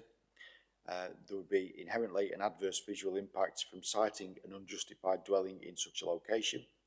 The site is in flood zone 3 and no adequate sequential or exception test has been submitted, and given that it is not accepted there is an essential need for a dwelling on the site, that's a sort of a failure in policy. The application is put forward as a self and custom built dwelling. However, the council has a healthy supply of such sites and consequently no significant weight can be attached to this issue. The recommendation is therefore to refuse permission as set out within the agenda. Thank you, Chair. Thank you, David. We have one set of speakers on this application, and I would like to invite Murray Graham, and the applicant, and Rory Chatcanham, the agent, to make their presentation to the committee. Gentlemen, you have 5 minutes between you.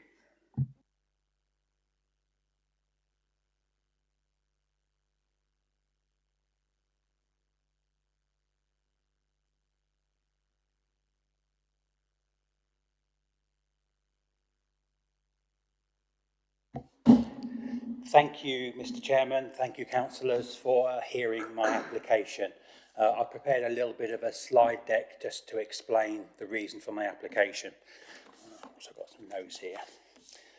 So, we purchased the 4-acre parcel of land in 2007 with the sole purpose of keeping horses and chickens, hobbies and family environment in a relaxing and stress-free way. It was never our intention in those early years to apply for planning permission it was just really just the stables. And we've lived in March all of our lives, so we're March residents. My wife is second, third generation March resident. So when we purchased the land back in 2007, it was literally a small 4-acre parcel of agricultural land, not really very sustainable for farmers in the commercial scale. And what we wanted to do was develop that land in a way that supported the environment. So over the years, we've done huge amounts to transform the piece of land. We have planted over 2,000 native hedgerow plants across the front and some of the side boundaries. In addition to that, we've planted some mature native trees in consultation with various different organisations. We, again, on advice from environmental agencies, we've planted all of the boundaries with seed mix to encourage flora and fauna, and we allow those boundaries to go wild through most of the parts of the year. 2 or 3 years ago, we decided to plant 200 sapling trees, which you can see on some of the photographs. And in addition, we've got 2 or 3 native honeybees colonies down on the bottom right-hand corner of the field. We've been planting nest boxes across the land to encourage nesting birds. We even, things like leaving the stable doors open during the summer months so swallows and swifts can nest in the barns. Pardon? That's 2.5 minutes already. Okay, no problem.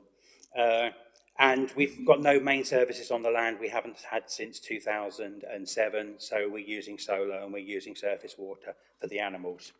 So next slide, please. So why make the change? Well, it's really quite straightforward. We've been the subject of many thefts on the piece of land. We've been broken into and had 4 crime reports gone in. We've had additional intruders on the site over the last few years. Our losses are estimated to be around about £20,000 so far. We've had crime prevention officers visit the piece of land, and we've done everything that they've recommended, plus some. We've got CCTV on the site. We've got extra security on our buildings and on our doors. But even with all of that precautions in place, we're still not preventing intrusions on the site. They continue to break in because of the rural proximity. They can arrive in the middle of the night. They can go undisturbed, right, for large periods of time, and we've had huge, significant losses. Of course, when they break in, they don't care what kind of damage they do. So they will break down fences, right? They will build bridges, and they build bridges over the dikes in order to get our equipment out of our storage containers. They've driven through crops of sugar beet fields in order to gain access to our equipment. And unfortunately, the CCTV systems that we've got don't even deter them. They just come with their hoods up and with the balaclavas on, and they have a wander around. And unfortunately, the only way that we think that we're going to be able to protect the property is by living on it. You have 30 seconds. Okay, thank you. And really, the last point is we want to continue to keep giving back. We want to plant more trees. We want to plant more bird boxes. We want to plant more shrubs and more native hedgerows. Thank you.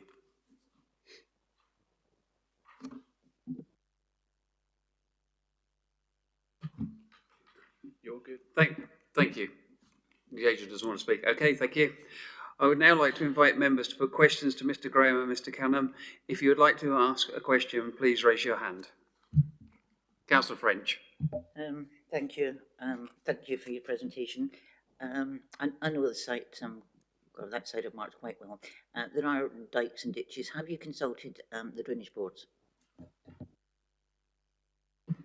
In what capacity? In terms of drainage for the proposals? Is that... If you're surrounded by dikes and ditches, you have to consult the drainage board. How are you going to get rid of surface water? So the proposals indicate soak away. So the idea being we keep it away from all dikes. It's self-contained, similar to how the site is now, really. So it will be soakaways, treatment plants. That's kind of how we proposed it, very much isolated on itself. So you're not going to, your surface water isn't going into any of the dikes at all? No, correct, it isn't, yeah. And we will also, obviously, grey water harvesting will be achieved where possible, obviously with accordance with what's already on site as well. Thank you. I have a question. As we've heard 2 minutes into that presentation, security seems to be an issue, but yet there is no mention of it, as far as I can see, in the report. No mention of police numbers. Why is that? We've related in the design and access statement relating to a lot of the concerns, and that's where we've noted. We haven't noted any exact police records or any identification as such. That's something that I can get hold of, but we can obviously look at getting something if need be. But yeah, at the moment it's a case of multiple over years of different issues on the site that the applicant has had to deal with, and his wife as well. Thank you. Councillor Gerstner. Thank you. Going on for that, being the chairman of Neighbourhood Watch, if it's not reported, it's not recorded. So the applicant said he'd lost in the region of £10,000 or £20,000. Surely if I'd lost £20,000 worth of assets, you know, I would have reported it. So the police must be informed when these things happen. I can only emphasise that, okay? No, you're absolutely right. And the four thefts that we've had, the £20,000 that I referenced, all of those have been covered by police reporting. All of them are covered by crime report numbers. What I was also referring to is we've had multiple intrusions on the site, which again we've reported, but obviously they don't come with crime numbers. So all of the thefts have been reported because we needed to do that for insurance purposes. Thank you for that. And just to confirm with you, I saw it on the slide, you plan to build and live in it yourself, and what sort of timescale would you be thinking of if planning approval was given? That's a great question. So yeah, the first part of the answer is yes. The property, we've owned the piece of land since 2007, right? We will be building a family house, which we will live in until we pass this mortal planet. In terms of timescales, obviously the first point is to get the application approved. Then we obviously need to cost it, but we would want to move at pace. I don't get any younger, right? So we would want to move at pace in order to build property down there. Councillor Sandclough. Thank you, through you, Chair. Thank you for your presentation. It was nice to have the words on the screen as well. I just wanted to discuss some terminology that you used when you said that you had advice from environment agencies over what to plant and how to develop the site. I think, am I right in saying you mean organisations? Because for clarity, the environment agency, yeah, that's what I thought. And who are those organisations that you've been consulting with, please? So yes, so forgive me for that. Yeah. So basically, what we've done is we've gone to the Woodland Trust. The Woodland Trust came out and surveyed the property and gave us a recommendation in terms of what we should plant and where we should plant it. They gave us some really great advice in terms of the diverse species of hedgerow plants that we planted, because had we have done it on our own, we might have just done purely blackthorn. But we've got a variety and they also gave us a recommendations from trees. And when they were out, they also gave us a recommendation in terms of what we did with the boundaries in terms of diversification as well. Thank you very much. And that really says to me that you're really committed to that site, to developing it in the best way possible. And of course, the trees and hedges should help, should there be any flooding issues as well. So thank you very much for your explanation. Okay, I'll take a question from Councillor Benny, then Councillor Murphy. Thank you. Good afternoon. When you bought this in 2007, it was agricultural land. What you planted trees on it, very nice, and things like that. But you chose that land, you bought it as agricultural land, and that was your choice to do that. Did you not take into consideration the security aspect of it before you bought it? Yes, of course we did. So when we first bought the piece of land, we fenced it. Mainly to keep the horses in, but then, yeah, of course, when we built the stables, when we developed the land, of course, we took into consideration. But over the years, we've learned. Over the years, we've learned that gates can be lifted off, gates can be destroyed, wooden gate posts can be hooked up to a transit van and ripped out of the ground. And as we've gone through that learning curve, we've gone and we've put brick pillars in, we've welded our gates. We've had specialist welding companies come out and secure our storage containers. We have type 10 padlocks on all of our buildings and all of our stables. And the most painful thing personally is the fact that we now can't leave anything down there. So in order to maintain that piece of land, we need things like small vintage tractors. We need ride-on mowers. We need petrol tools. All of them have to come home with us, right, at the end of every use. And that becomes a problem. Is this a commercial enterprise that you're doing, or is this just because you like planting trees and shrubs and having horses, and is this just for your personal recreation? I can assure you we make no money. We've got horses, we've got chickens, we've got bees. If anybody keeps bees, if I charged the right price for a jar of honey, it would be £700 a jar, right? We'd make no money out of the piece of land, and we never have done, and we've got no intention of doing that. But obviously we want to protect what is ours and what we've worked really, really hard for. Thank you very much. Councillor Murphy. Yes, you have been here all afternoon and heard us talking about different things and different time scales it takes to do it, 4 years, another year added on and sort of thing. 2007 when you came, so that's 18 years. It's taken you to decide you want to put a building on there now. How many more years is it going to do before you actually get it done? So we've had planning officers, forgive me, what's the terminology when you put an application in just to see whether it would be approved without the planning officers coming out? We did that a number of years ago.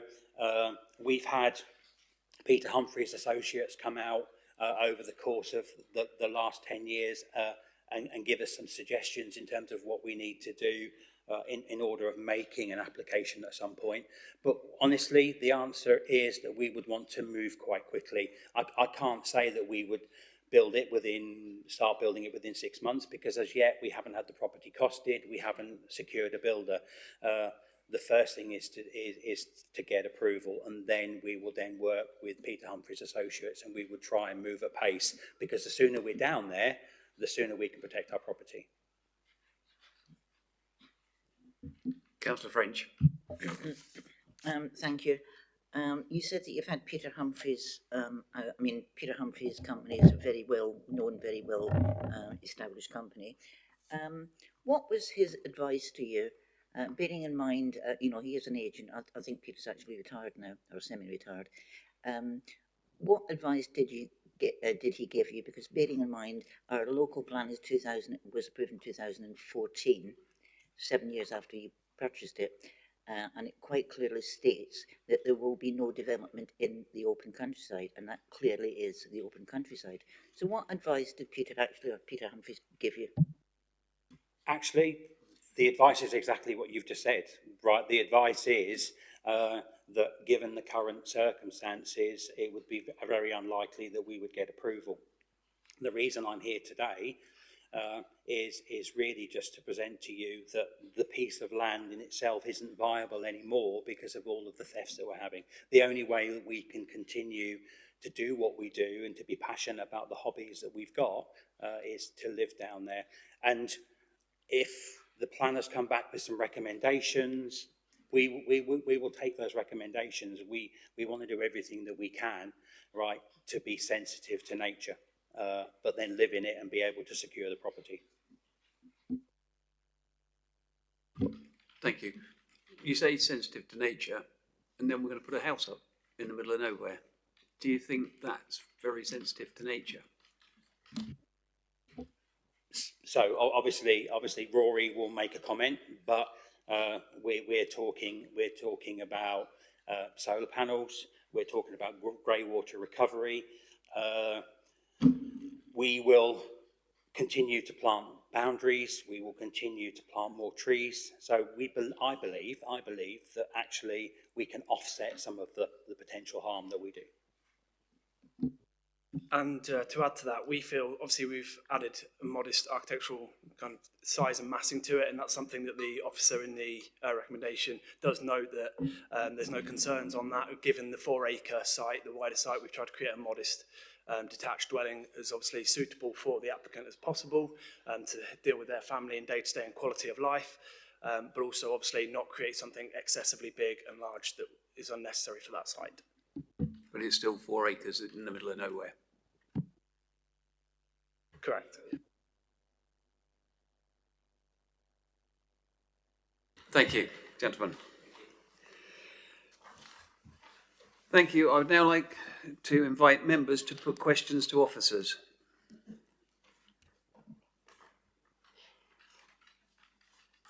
No questions to officers. Thank you, everyone. I would now like to invite members to debate the item in respect of the material planning considerations relevant to the application. If you would like to speak, please raise your hand. Councillor French. Thank you, Mr. Chair. Yeah, I do know this side of March.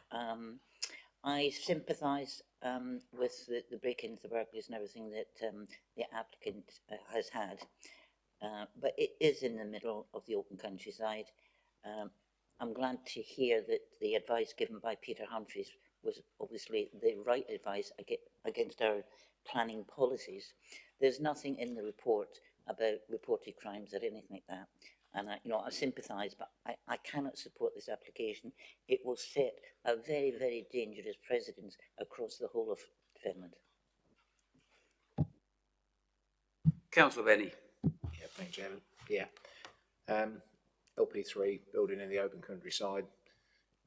You can interpret that in different ways, where you see the stop sign where the 30-mile-an-hour is, but this is bang in the middle of the open countryside. It is 4 acres of agricultural land. And the reason we have a legal officer here is because if we grant planning permission, we are changing the legal entity of that land. And this is agricultural land, and it is in the wrong place. Councillor Gerstner. Thank you. We have, on many occasions, granted planning permission on flood zone 3 type property, but this one in the report says that it fails to comply with the sequential test, and I think that, along with it being an elsewhere property location, I'm sorry, I feel sorry for the applicant. It seems to have done a lot in biodiversity and to make the site, a very eco-friendly site, and fully sympathise that like these areas do, suffer from crime. But to put a house there, I think it's not the right time in the right place. Thank you. Councillor Senniclough. I would like to support this application because I think, having sat on this committee for over a year now, I can tell when someone is very genuine and committed to a site and not just building to then sell it on rather quickly. But as other members have indicated, it would set quite a dangerous precedent for building in the open countryside. But I just wanted it noted that I have a lot of empathy for the applicants, and I would have liked to have supported this. Thank you. Councillor Purser. Yes, thank you, Mr. Chairman. Yeah, I have to say that when I popped down there, when I read through the information we had down there, I totally sympathised with the applicant, and I thought, I know we're saying it creates an applicant. I thought to myself, looking at it with all the chicken smells down there and all the other bits and pieces, if that's where they want to live, then that's entirely down to them. But I do agree with what's actually also been said, that it starts to set a precedent, and I think, fortunately, and there's also some hay bales down there saying, and my thoughts there were if those hay bales caught fire, then there'd be problems there. But at the end of the day, it does set a precedent, and unfortunately, I'm afraid I've changed my mind and have to support the officers say here, I'm afraid. So my mind has been changed. Thank you. Councillor Murphy. Yeah, I'm sat here and I totally agree with everybody what they've said about it. Thank you. Any further comments? Councillor Purser? Yes, sorry, one thing I actually forgot to add to my comments there were, when we've normally supported applications of this nature, it's been for business purposes, but this is basically purely for hobby purposes, as opposed to running it as a business. And so that, again, is one of the things that actually digressed my mind away from it. Thank you. Thank you. Okay, so we'll move on to questions for officers. Does anybody have any questions for officers or have any points of clarification? Done that? Right, okay, sorry. All right, right. Yeah, right. Okay, so therefore, do I have a proposal to go with officer's recommendation to refuse planning permission? Councillor Murphy. Do I have a seconder? Councillor French. We will now go to the vote. If you support the proposal to go with officer's recommendation, please raise your hand. It's a unanimous decision, Chairman. That application has been refused.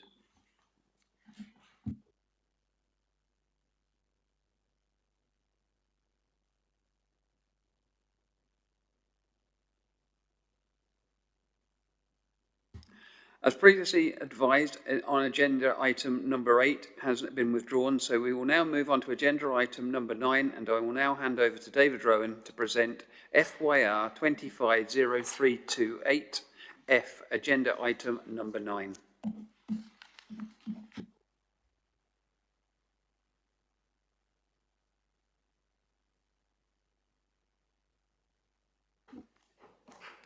Thank you, Chairman. So this is another full planning application to erect a single self-built, custom-built dwelling involving the demolition of a shed within a conservation area at 108 High Street in March. So the application site is shown in red on the location plan and aerial photo. The site is within an established part of March, as I think you can see, to the south of the town centre. There is a white line on the aerial photograph which shows the sort of approximate split proposed as part of the application between the where the new dwelling would be and its sort of curtilage and the existing dwelling and its curtilage. The site is located within March Conservation Area, as this slide indicates, and the existing dwelling at the front of the site is Grade 2 listed, as are the buildings to the south of this. So the application proposes the erection of a bungalow in the back portion of the site, shown with the sort of U-shaped building in the upper part of this image. This would be accessed via the existing access to the site, which would then run sort of further east to access the new dwelling and the parking and turning area which would be created in front of that. The existing arrangements to the dwelling on the front of the site in terms of parking are to remain as currently, and to facilitate the access extending further east, a shed is to be removed. So the elevations of the proposed bungalow are shown, indicating a mix of buff brickwork and timber cladding. The overall design and appearance of the dwelling is considered to be of a fairly basic modern form, which is unsympathetic to the setting of the listed building. And a floor plan of the bungalow is shown for completeness. So the upper left photo here shows the existing access with the host listed building on the left hand side of that. The restricted access, or the restricted width of the access between the two existing frontage buildings is shown further in that upper right image, which then also shows a view back into the site and the shed to be demolished.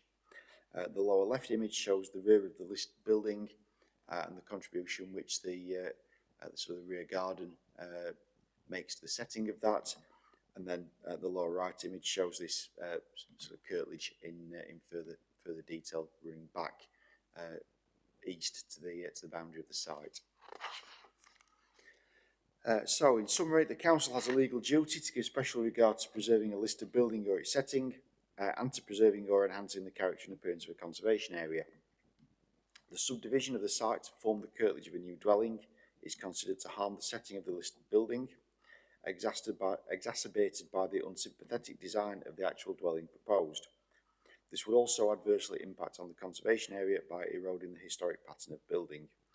It is not considered that this harm is outweighed by any public benefit arising from the development of one dwelling. The application is put forward as self and custom build. However, the council has a healthy supply of such sites, and therefore it's considered that no significant weight can be attached to this issue. In addition, the Highway Authority have objected to the use of an access of substandard width to serve a second dwelling. As acknowledged in the report, there are undoubtedly other examples of substandard accesses in the vicinity. However, it is not considered that allowing further unjustified intensification of such an access is appropriate in this instance. The recommendation is therefore to refuse planning permission as set out in the agenda. Thank you, Chair. Thank you, David. We have two speakers on this application. Firstly, I'd like to invite Phil Clark, speaking in support of the applicant, to make his presentation to the committee. You have 5 minutes, sir.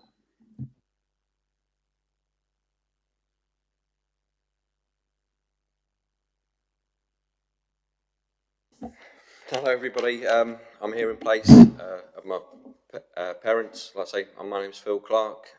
My father, John can't be here today. He's currently at Annenbrooks Hospital, currently with a prostate cancer diagnosis. He's undergoing treatment supported by my mother. He'd much rather be here today rather than let me waffle through some notes. The application is for a considered bungalow at the bottom of the garden of 108 High Street, which has been their family home for 43 years.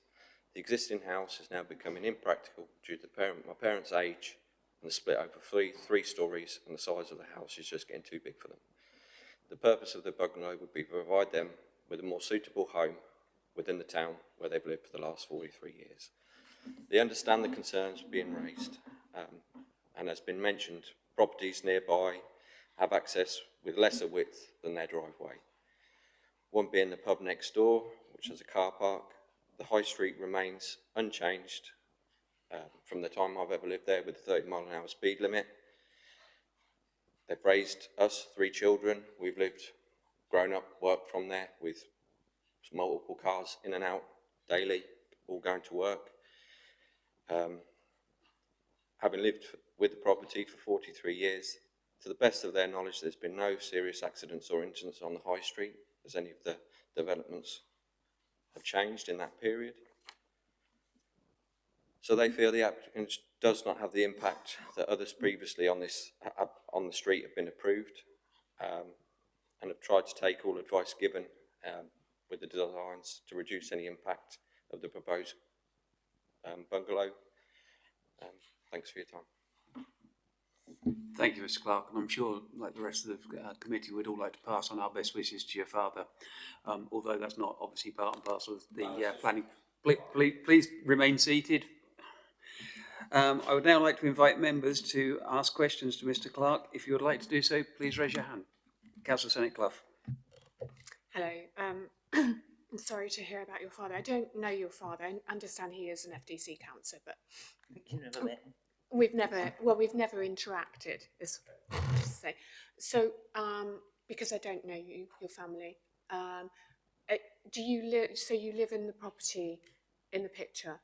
I don't currently, but I have done. Well, I mean, it's where you grew up. It's where I grew up. Yeah, Yes, I lived there probably until 2004, 2005. So when I was reading obviously I didn't know that from the report, so I'm just wanting the clarification. Thank you very much. Thank you. Having lived in a listed building, how suitable is that to renovate or put stair lifts in and everything else? Is it on 3 levels, but probably 5 or 6 by the time you take in consideration steps and stuff inside the building?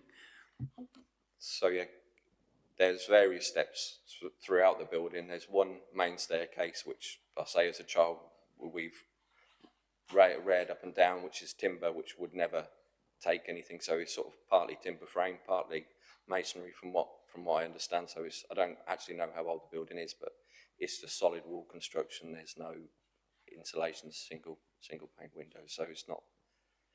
All I remember as a child of all the floors being creaky all the time, so you can hear anybody come in. So. Okay, and you've heard the question regarding the highways concerns regarding it only being 2.9. Are you aware that there's ever been a difficulty taking vehicles in and out of there? So, to my knowledge, no. So, in my lifetime, or the time I grew up there, we've had concrete lorries for various things, like say a shed at the back to put a base down for. I'm not aware of anybody having particular issue drawing in and out. The only exception would be if someone parks across the driveway, which at a point in time, we have had white lines put across the front to try and prevent that from happening. But no, I've not been aware of any. Thank you. Councillor Purser. Yeah, first of all, Phil, please pass on my regards to your dad. I've known him for basically all my life, really. So I grew up sort of mending my cars and everything when I couldn't do it myself. But my question to you is, with the house, I think the house is actually 150, 200 years old from what I remember of it before. But if the application was granted, what is your intention with the house at the front? Are you intending to sell it, or what are you going to do with it? I'm afraid I can't answer that question. I believe that they would sell the house and move into the bungalow. Like I say, when all the works is, I think their intention is to build the bungalow, move into it, then put the house up for sale. I'd say just retire down to the gut. One further question, it may be probably better for your agent. Looking at the bottom right-hand picture, we see there's a lot of newer properties to the rear. Okay, do you know roughly how close that is to your boundary, or to the boundary at the bottom? I don't know, to be honest. But yeah, I think from memory that they've had an extension in their garden, which is the closest. It's sort of some sort of garage. It's the closest sort of building to the rear. I think we'll ask your agent. Thank you. Any further questions? Okay, thank you very much.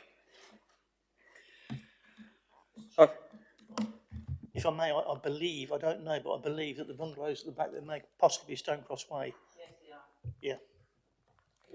Which my father built, basically.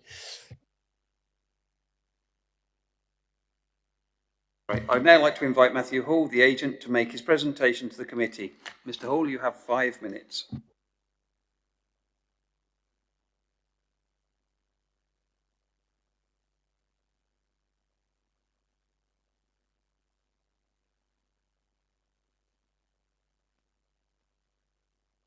Thank you, Mr. Chairman, members. So there's been no objections to this application from members of the public, and the site's all in flood zone 1, and no objections from the tree officer or ecology officer. And within the report under 10.20 it states no overlooking, no overshadowing onto neighbouring properties. The proposed bungalow, wouldn't even be able to be seen from the street scene, which is something the officer stated in their report for the adjacent site that had dwellings approved, which I'll come on to later in the rear. The proposal, in our opinion, relates more to Stonecross Way and Elwyn Dean at the rear of the site rather than High Street.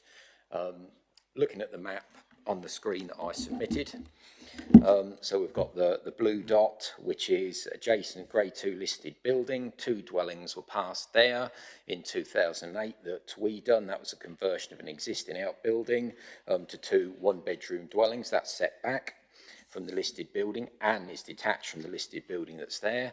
The yellow dot, that's 2 doors down from this site to the south. That's a fish and chip shop. 2 additional properties were approved there in 2012. They are joined to the listed building, but one of those was a new build. The green dot is obviously the pub car park immediately to the north, which also has a restricted access, and 15 spaces were approved there in 1997. The purple dot further up the high street to the north in 2024, 7 flats, 3 stories high were approved. Directly opposite, in my opinion, one of the best Grade 2 listed buildings in this town, and also directly to the south of that there's a further listed building adjacent to that, 93 High Street. And when you walk up and down the High Street, there's numerous other examples of this. 3840 High Street March, Minstrel's nightclub, Grade 2 listed, same side of the road, conservation area. 8 flats were approved in the rear of that curtilage in 2014 that we were involved with, and that's been built out. 36 High Street March, same side of the road, Grade 2 listed building, conservation area. 7 2-storey dwellings were approved, accessing off the High Street again in the rear of what would have been the curtilage to 36 High Street. So there's numerous examples, and a lot of those examples, when I walked up and down and got our old files out, are far, far closer to the Grade 2 listed building than this proposal. This bungalow is 60 metres away, 180 feet away from that principal Grade 2 listed building, which the officer mentions in the report. Could I have the next lot of photos on the screen, please? Thank you.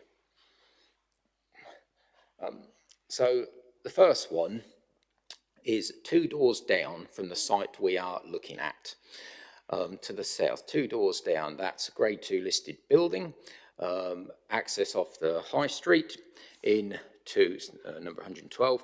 In 2012, a outbuilding was approved to be converted to a new dwelling in the rear, and also a new dwelling built on the end of that was also approved in 2012. That access, when I went at the weekend, is less width than this site we're looking at, and two additional properties were built out there. That's listed as well. The in the officer's report for that, and looking in our old files, there was a highways objection to that application in 2008, and that due to the width of the access and increased vehicle movements. That application was approved under delegated powers. Could we have the next photo, please? So this is obviously the pub car park directly to the north of this site, and you can see on the right the building, that's the grade 2 listed building we're looking at. That was approved 1997 for 15 car parking spaces in the rear there, and that's quite a restricted access as well. And could I have the last photo on the screen, please? Thank you. So this site is directly next door to the site we're looking at, a site we've worked on for 15, 18 years, Norland House, directly to the south of our site. That's grade 2 listed, maybe grade 2 star listed. So approval was given in 2008 for 2 additional 1-bed dwellings at the rear of that site, converting a barn, and grade 2 listed. That access is about 2.5 metres wide, which is about 500 mil less than our access. The highways officer there recommended refusal due to manoeuvrability in the width of the access, and that application was approved under delegated powers, and that's right next door to our site, same side of the road, listed building, lesser access. Thank you. Thank you, Mr. Hall. I would now like to invite members to put questions to Mr. Hall. If you would like to ask a question, please can you raise your hand? Councillor Benny. Thank you, Chairman. Sounded like you were at short time there, Mr. Hall. Yeah. Thought you were speed speaking. Lots of long words in the answer, just keep Joe happy. Myself and Councillor French went out on Sunday and I measured the distance. We? Yes, my tape holder was here. And 108 High Street was actually 50 mils wider than the pub next door. And we drove into the pub car park without any troubles at all, didn't we, Councillor French? Went to the bottom and had a look in the garden, and then we drove out again. Didn't run into anything. Good safety record there. But we didn't look at the other side. And because you were talking rather quickly, I couldn't quite understand what you were saying. Can you reiterate the buildings the other side? Are their widths similar to this? It does seem a bit of a conflict here that we've got an application that is wider than the one next door that was given car parking for 15 spaces, and I'd like to know about the ones the other side, please. Are they bigger, smaller, please? Thank you. So the one on the screen here is the one directly next door to our site, which is to the south. That's Norland House. We've done lots of work there for the last 15, 18 years.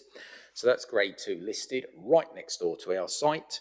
That access is about 2.5, 2.6 metres, which is what it says in the officer's report. So that's about that much less width than this access we're looking at. There was a highways objection there. 2008, highways recommended refusal, like the application we're looking at, and that was approved under delegated powers when I dug through our files, and the report is on the public access. So that is directly next to our site, same side, listed building, conservation area, same road, same 30-mile-an-hour speed limit, and that access is slightly lesser width, also attracted a highways objection like our site. Going 2 photos back if we can, please, sorry, just to answer your question fully. And that one there is 2 doors along, where there's a fish and chip shop, that is part of the fish and chip shop. That is 2 doors along from our site. That's also grade 2 listed. That access is lesser width than the access we're looking at.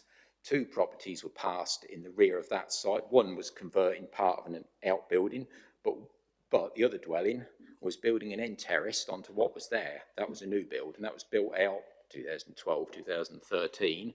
That also had a highways objection. Can you just answer the questions, please? It's not a second presentation.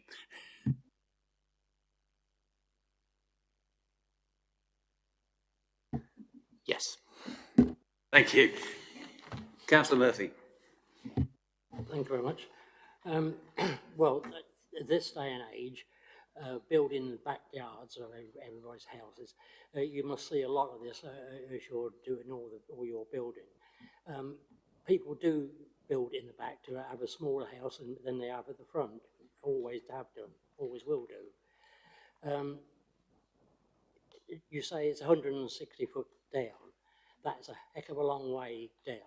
And also, it's quite open, isn't it, down there? Because there's an orchard or a garden one side of it, virtually all the way down as well. So it's not overlooked. It's on its own, and it's in no trouble whatsoever. As you said, you can get out of the entrance, no problems, because it stands back anyway, so you can see if anything's coming. And I don't see a problem whatsoever with this. Was that a question, Councillor Murphy, or a statement? I mean, do you? To answer shortly and sweetly, no, I don't. I agree. Thank you. Okay, couple of questions then. Firstly, has this been yet another Cambs County Council Highways desktop survey, or do you believe they've been out there to look? Honest answer, I don't know. I don't think they've done a site visit, but I don't know. Second question, the existing property, do you believe it could be changed to make it disabled or elderly friendly, I should say? It's a grade 2 listed building, set over 3 floors. I don't know if there's a basement or cellar. A lot of original features. We've done quite a few listed buildings in March, Wisbech and Chatteris. I listened to the debate on the listed building at Chatteris 2 meetings ago. We could apply for listed building consent, but it wouldn't be very easy to adopt the existing building. Thank you. Number 3, and going back to the Wimbledon/Doddington application we have with the grade 2 listed building, how close to the building will the bungalow, if given permission, be? The one you referred to at Wimbledon, which was Morley Way, 5 plots, which I think was 2 or 3 meetings ago, that was 30 metres away from the new bungalows to the listed building, the thatched cottage. This one, as in the officer's report, is 60 metres away, roughly twice the distance, 180 feet. It's a long way away. Thank you. Any further questions for Mr. Hall? Nope. Thank you, Mr. Hall. I would now like to invite members to put questions to officers. Councillor French. Thank you. In the Conservation Officer's report, it does state, item 5, a heritage statement has been submitted with the application that just about meets the requirement of section 207 of the National Planning Policy Framework. Question: what is needed to complete it?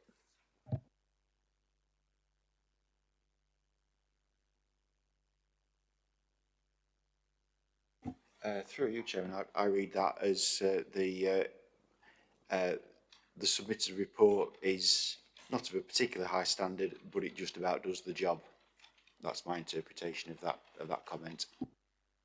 So basically, it could satisfy it. Thank you. Any further questions for officers? Nope. Okay. I would now like to invite members to debate the item in respect of material planning considerations relevant to the application. If you would like to speak, please raise your hand. Councillor French. Thank you. Yes, as Councillor Benny said, we did go out on Sunday. We measured it. It's actually, I think it was 3 inches larger than what was in the report. We did go down there. It is a long way away. Where they proposed to build this, a long way away from the actual listed building.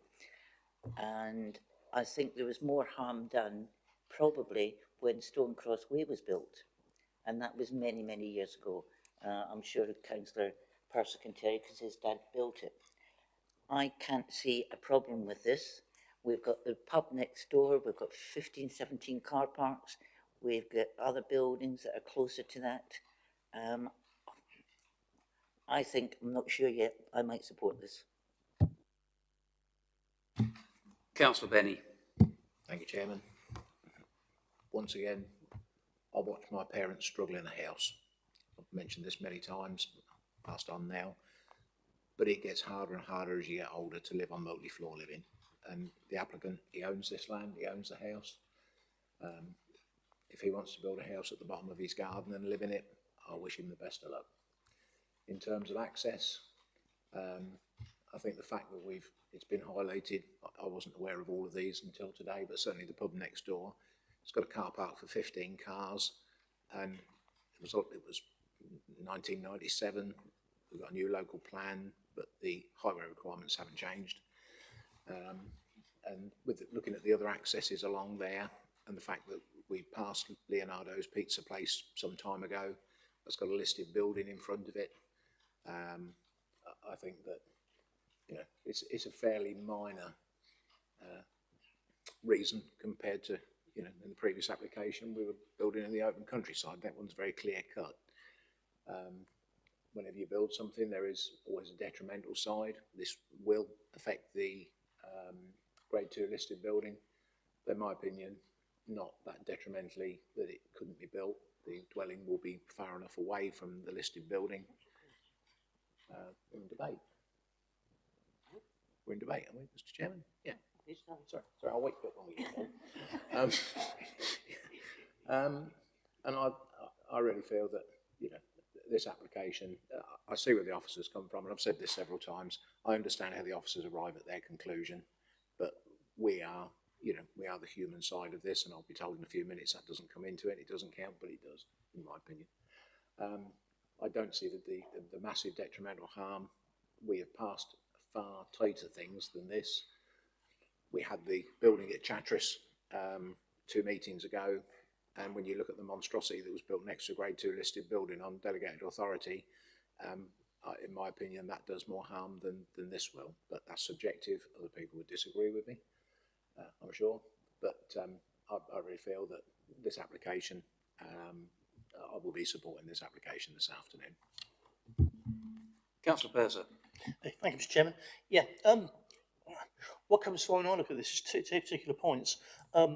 First of all, with the people actually involved in the application, we've got one of our old friends there, former Councillor Sutton and the likes, and they, when it came to planning applications, actually wrote these certain things out. They know what they're talking about with this sort of thing. So, you know, why would they have put things forward that were wrong?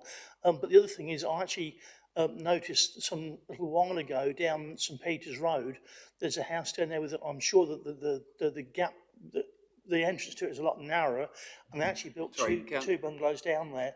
Councillor Purser, can we just clarify, you've just made a statement, a friend, so do you... Old friend from yesteryear, but I haven't seen for donkey's years. Our old friend, I meant Councillor Sutton has an old friend from donkey's years ago, but not Councillor Clark. I don't socialise him or anything like that. No, sorry, not Councillor Clark. Yeah, and Councillor Clark I haven't seen personally for a long time. I think we need to disregard that. Yeah. I mean, initially it's a matter for you to make the declaration. You've obviously made that. I think if you don't consider yourself particularly close to anyone with an interest in this application, then perhaps you just need to be a little bit careful with your words. Yes, I'll be careful with my wording. I'm taking this consideration as a planning application as opposed to the person who's actually behind it, shall we say. Right. Okay. I mean, I think we're okay, but I think probably everyone I've got to be careful with my words needs in to take great I do care apologise for that. No, I do apologise for that. But my other point... Sorry? Oh, sorry, yeah. But my other point there being that the point was actually being made about the bungalow being in there with a very narrow entrance to it. Now, when I was wandering about a while ago, I actually noticed that down St Peter's Road, there's another one being built that was built there some time ago with 2 bungalows down it with a much smaller entrance to it. And that road on St Peter's Road is far more dangerous than the entrance to this. And so I think if, you know, one's going, then it doesn't really harm this one either. I'm in two minds over it, but I think I'm actually more towards supporting it. Thank you. Thank you. I've looked at this. I drove past it again this morning. I think highways, my bet is it's a desktop survey. I don't think they've been out and had a look at it. I don't actually see there to be much of an issue. Yes, the access is tight. 2.9 metres, you can still get a car definitely up and down there with no problems. If there was an issue, you can actually pull a car off the road onto there anyway. So yes, it would take up some of the pavement whilst it was waiting, but then you can see pedestrians from there. The other thing about it is it's a listed building. Does it detract from the listed building?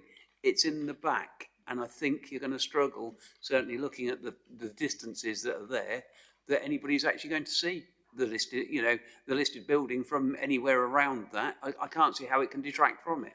So as far as I'm concerned, I'm actually sort of like, unfortunately on this occasion, feel I'm going to go against officers and go with this application.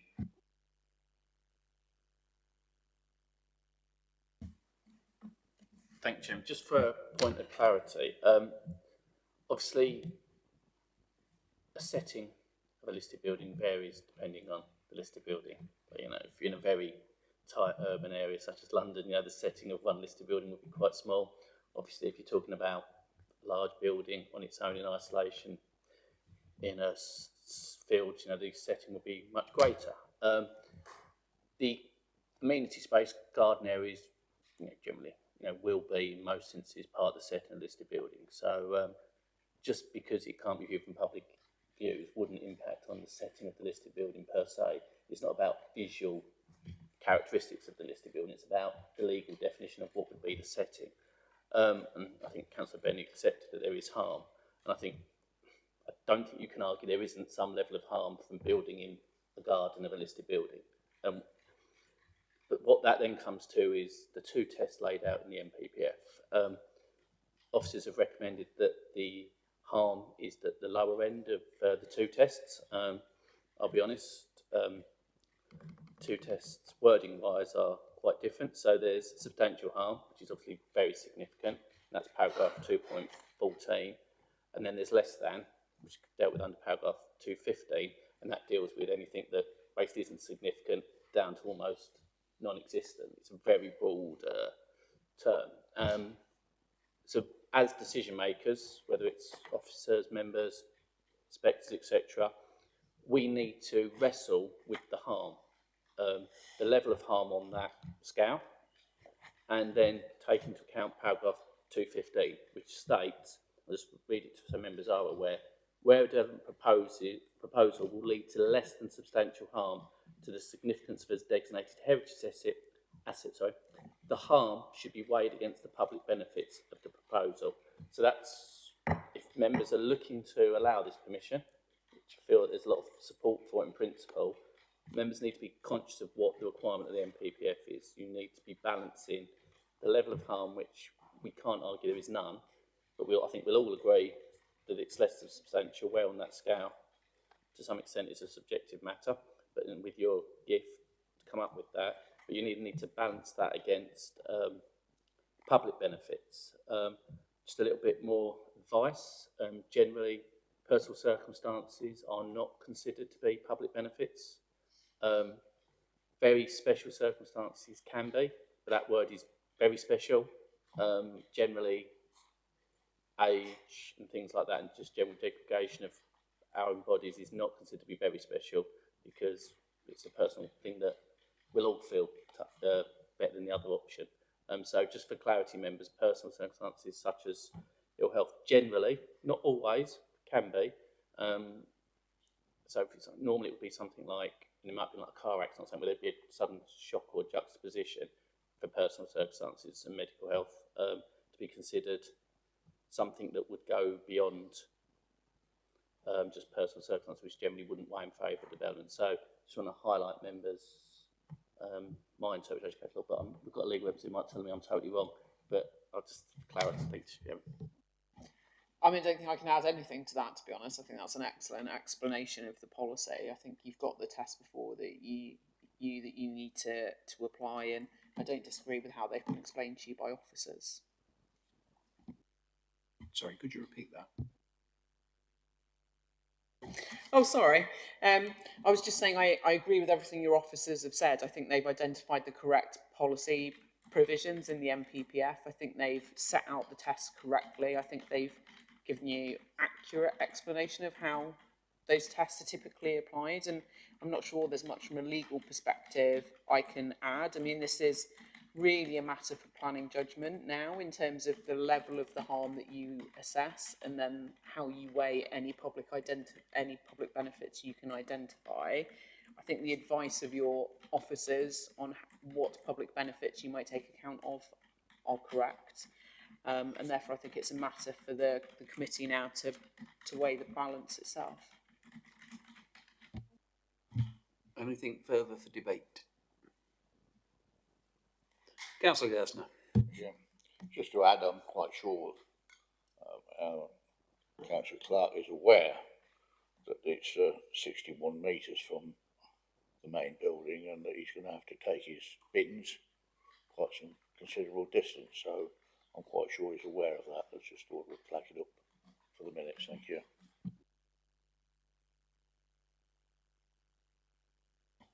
Any further questions? Oh, sorry, not questions. Any further debate? Okay, so we'll now move on. Thank you, members. Does any officers have any points of clarification?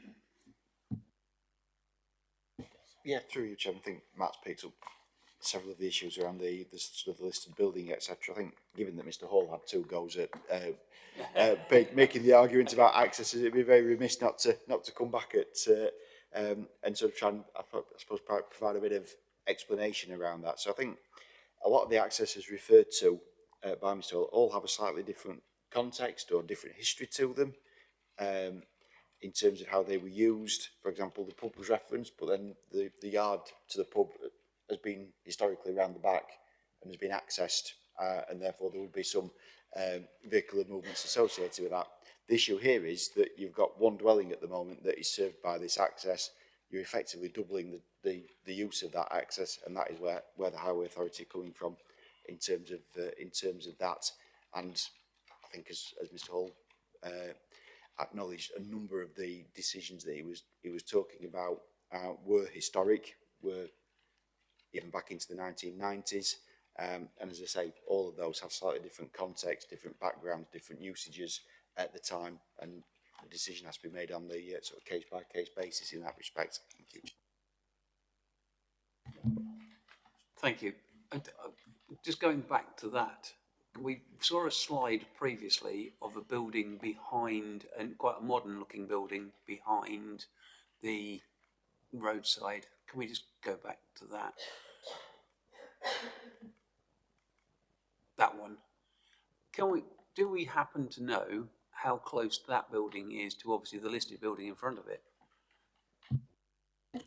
I don't, Chairman. To some degree, that's somewhat irrelevant, given that, again, if where you're coming from, the question is to try and sort of demonstrate that that was built within the setting of the listed building in question, then, as we sort of explained previously, each building has its own setting, and potentially in some scenarios, having a new building within a few metres of a listed building may be appropriate. In other instances, it won't be. So it's a case of very much again each case on its own merits. I understand what you're saying, but we need to take into I believe we should take into consideration that's next door. So it's within a very, very close area. It's not as though it's 4 or 5 houses away. Councillor French. Yeah, looking at the design of that, I mean, you've got the stone, you've got the cross. That is an old building as well. That's not a relatively new building.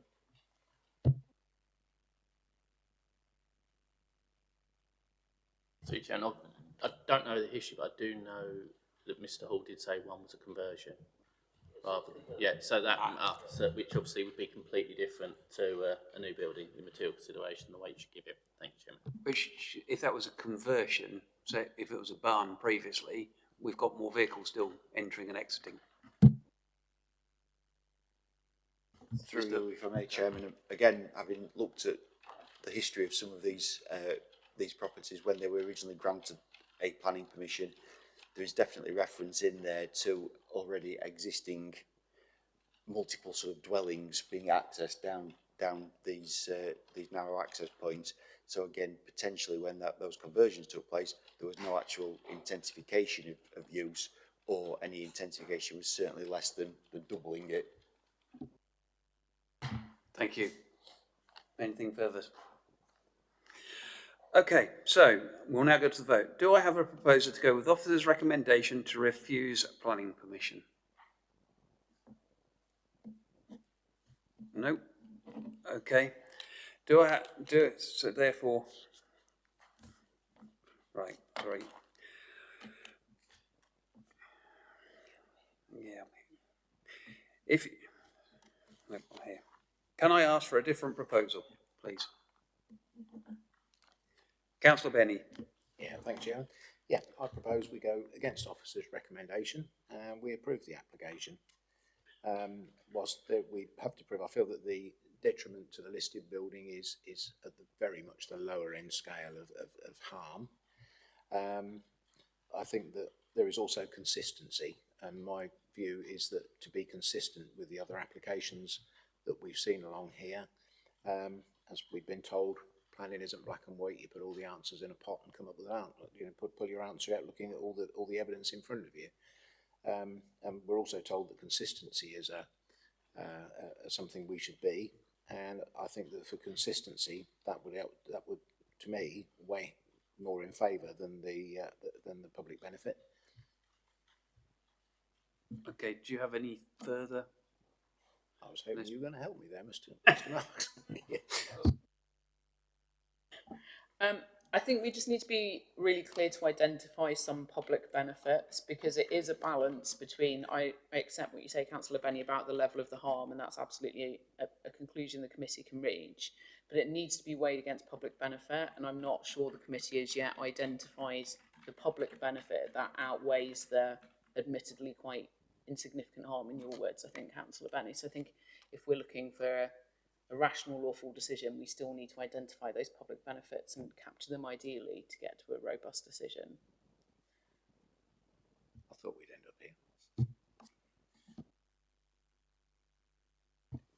here. Additional housing, you know, that is public benefit. At the end of the day, again, it's become subjective, doesn't it? Whether, you know, what we believe, or we believe as a committee, what benefit has it brought? Is it bringing? It's keeping somebody within the curtilage of their own home. Sorry, that's not public benefit. It's personal benefit. No, it's personal benefit, but equally, you know, if you take it to its extreme, you know, it's another house, it's another property that's being made available in the front, so that becomes a public benefit for people to buy.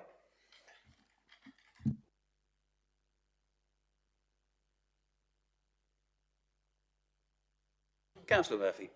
Can I just say something? I'm getting stuck here, really, to be perfectly honest with you. What personal benefit is there for everybody else?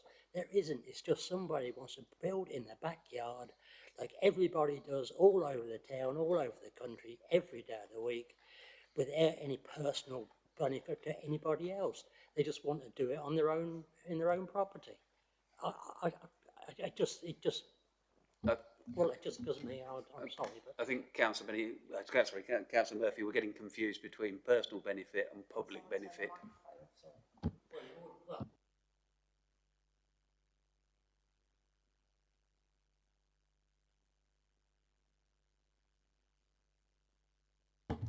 there is no personal benefit to anybody else in March, is there?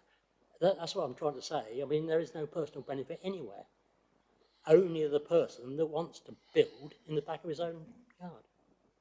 But I think, sorry, Councillor Murphy.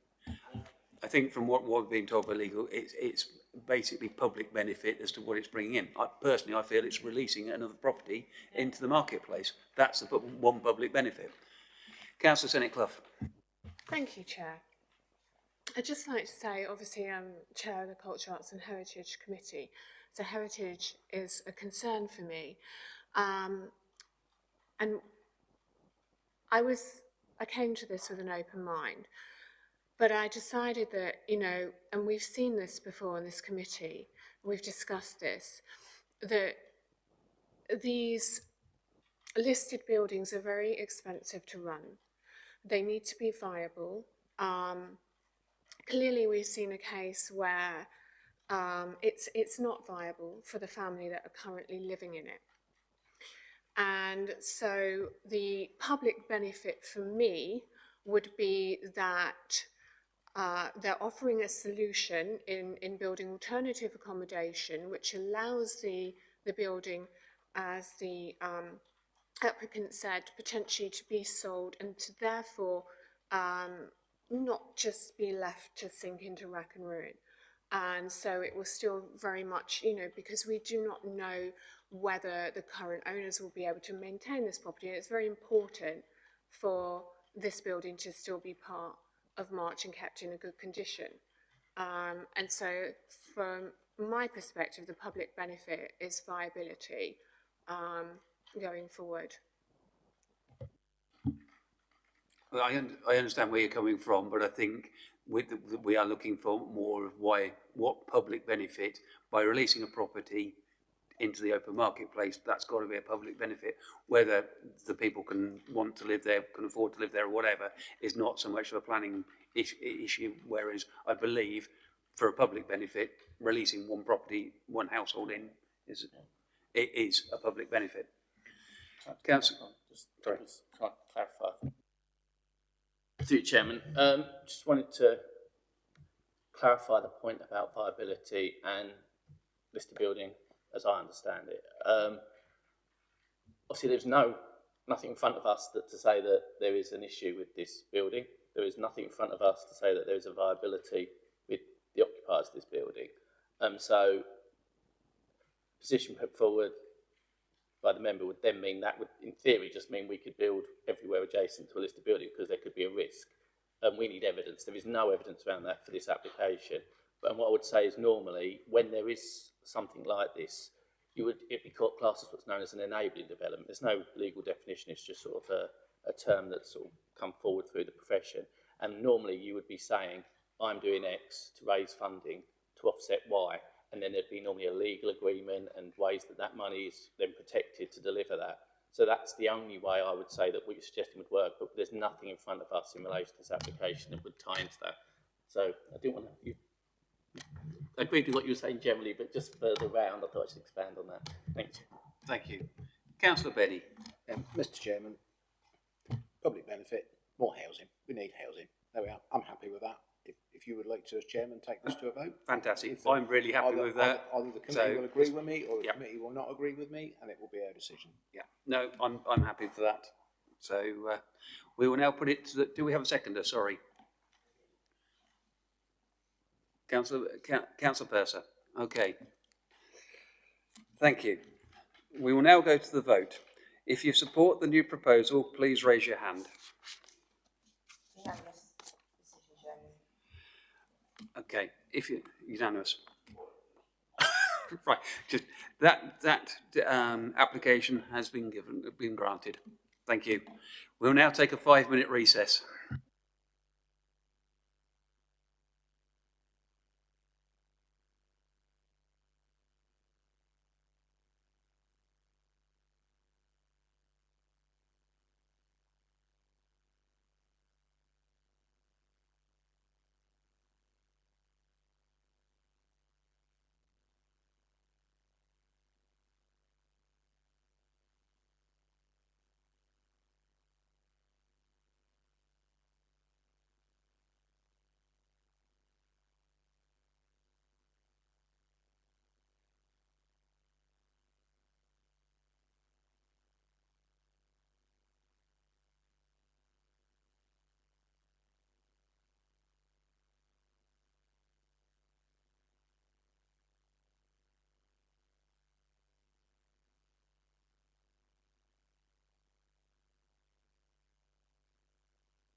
I will now hand over to David Rowan to present FYR 250347F, agenda item number 10.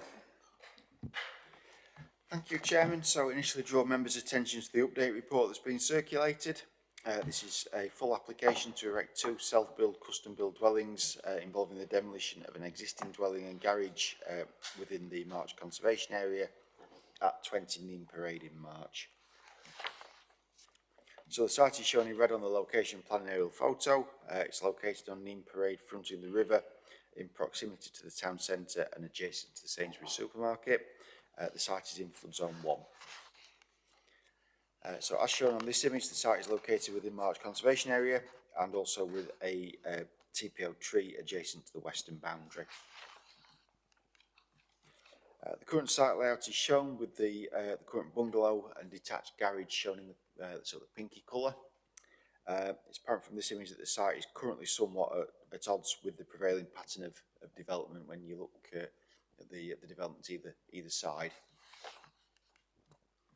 It's proposed to demolish the bungalow and to erect 2 dwellings in its place. These are shown with the black blocks on the displayed plan. Each of their dwellings would have their own access arrangements as shown. So the existing elevations of the bungalow are shown here. You can see it's a sort of a 1960s, 1970s fairly standard design bungalow. No significant or particularly redeeming architectural features, and I think it's fair to say that structurally the bungalow has perhaps seen somewhat better days. So moving on to the proposed elevations, this is plot 1, which would be the left-hand plot when viewed from Neem Parade. Would have an integral garage with accommodation provided over that. And then plot 2, the right-hand plot, is shown here.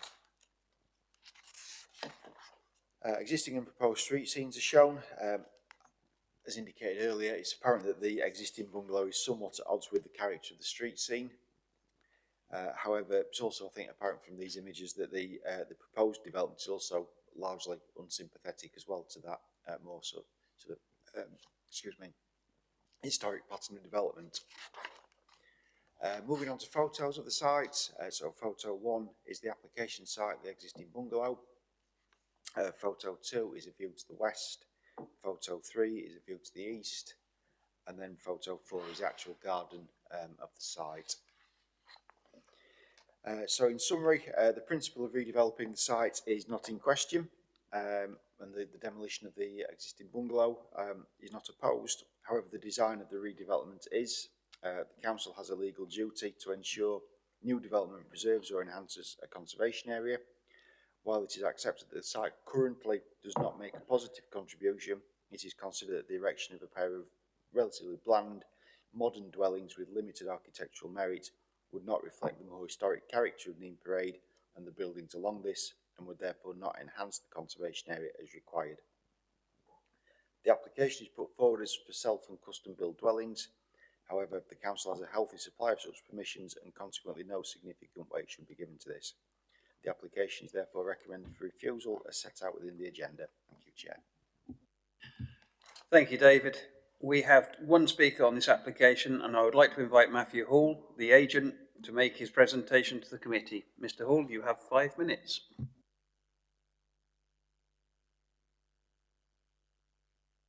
Thank you, Mr. Chairman, members. So the existing property, as Mr. Rowan has said, is an out-of-keeping 1960s bungalow which the applicant purchased, and when he purchased it he had a structural engineer's report in August 2024 which concluded under BRE Digest 251 assessment of damage of low-rise buildings, the damage to be severe. The property has suffered from foundation settlement and ground subsidence, and the report concluded it would require demolition, and the purchase, my understanding, was a cash purchase because the property is non-mortgageable. As we've just heard, there's no objection from the planner or the conservation officer to the demolition of the property. Could we have the other photos that I submitted on the screen, please? I think there was 3. Thank you. So the first one, you can see the property slipped off its damp-proof course, and that's not something that can be remedied very easily. Second one, please.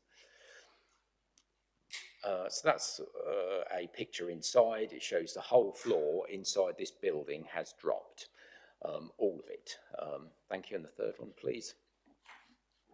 And the last one, yes, it's a large diagonal crack in the masonry, but it also shows that it's not just cracked through, but it's distorted quite heavily, and that's demolition and rebuild. Thank you. So the applicant in the last 10 years has had 2 major health issues, and at present, and he can't always work full time, at present he lives on Whittlesea Road, March, and wishes to move to the town centre, and this site offers the ideal location, and the site's all in flood zone 1. There was originally one objection to the proposal, which was with regards to the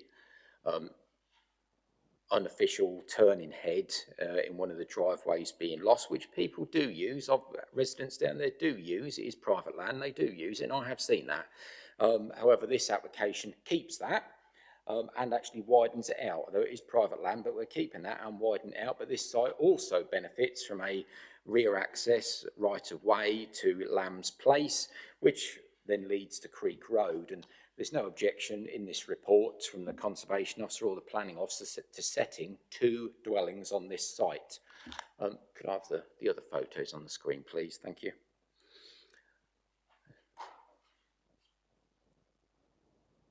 Be the other one first, if I could. Yeah, thank you.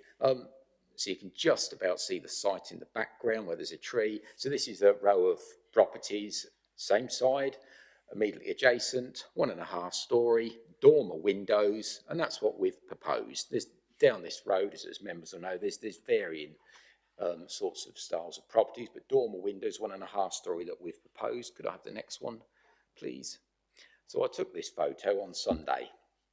And this is obviously of the bungalow and the garage to be demolished. And you can see there in the photo, right in the background, there is Sainsbury's supermarket, which is a very, very large building. Right all along this site, there is a public cut-through, public walkway between us and Sainsbury's, but that's a massive building right next to this site, which is character of the area. Could I have either the Google image or an existing site plan on the screen, which I think you showed at the start, please, David? Thank you.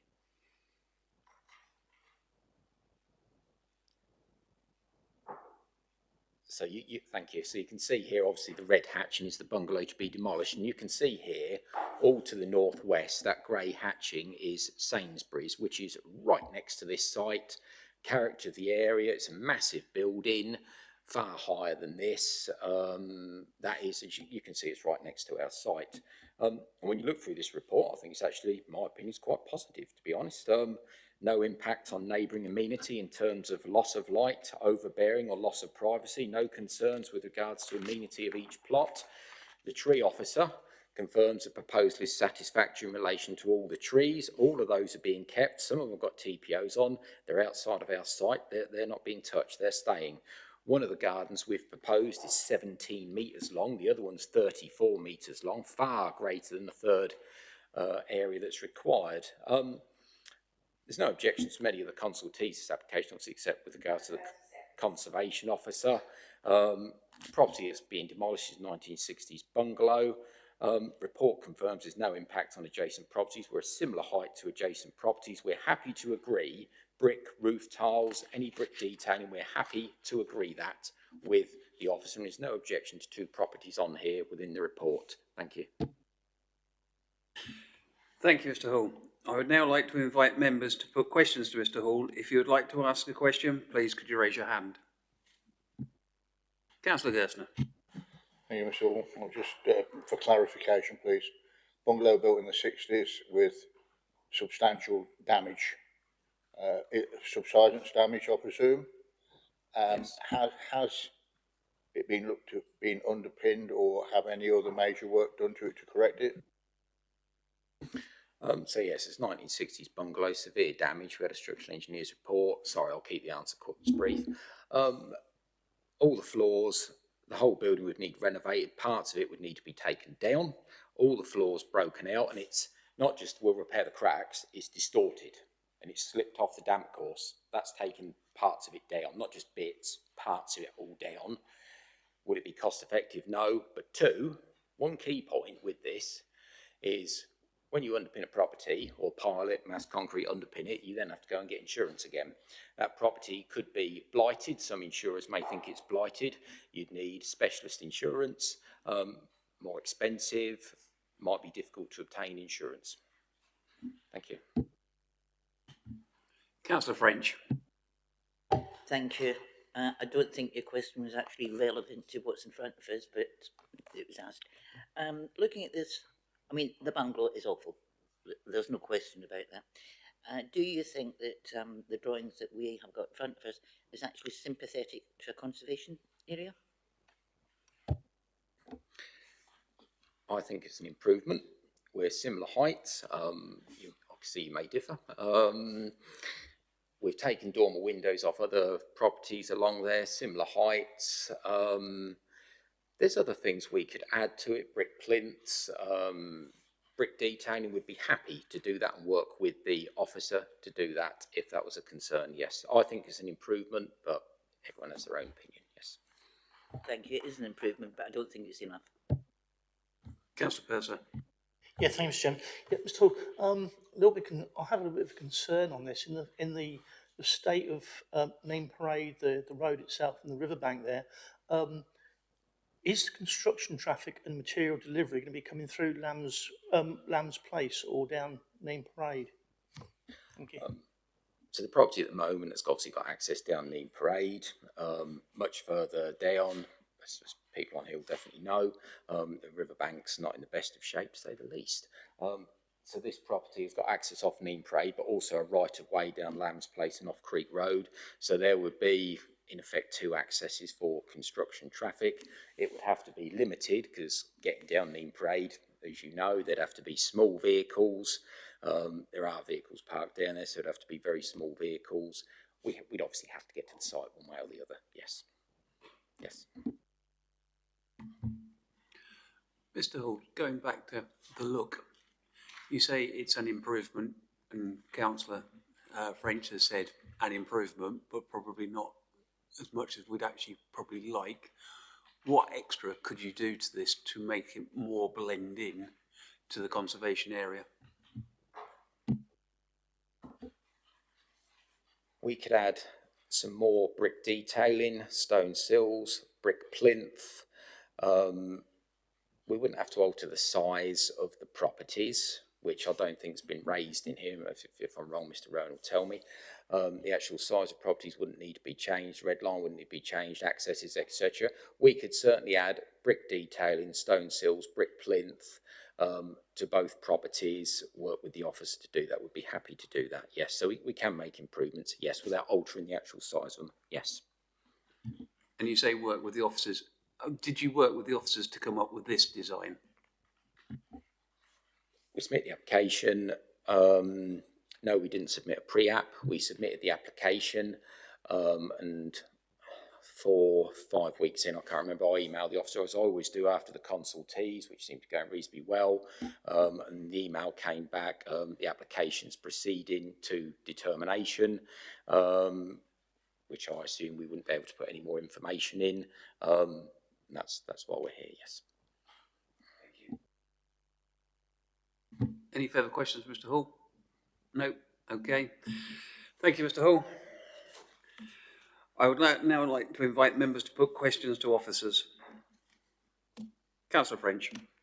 Thank you. I think the question is, I personally don't like the design. I don't think it's sympathetic to, is this an application we could defer for officers to look at it and get a better design?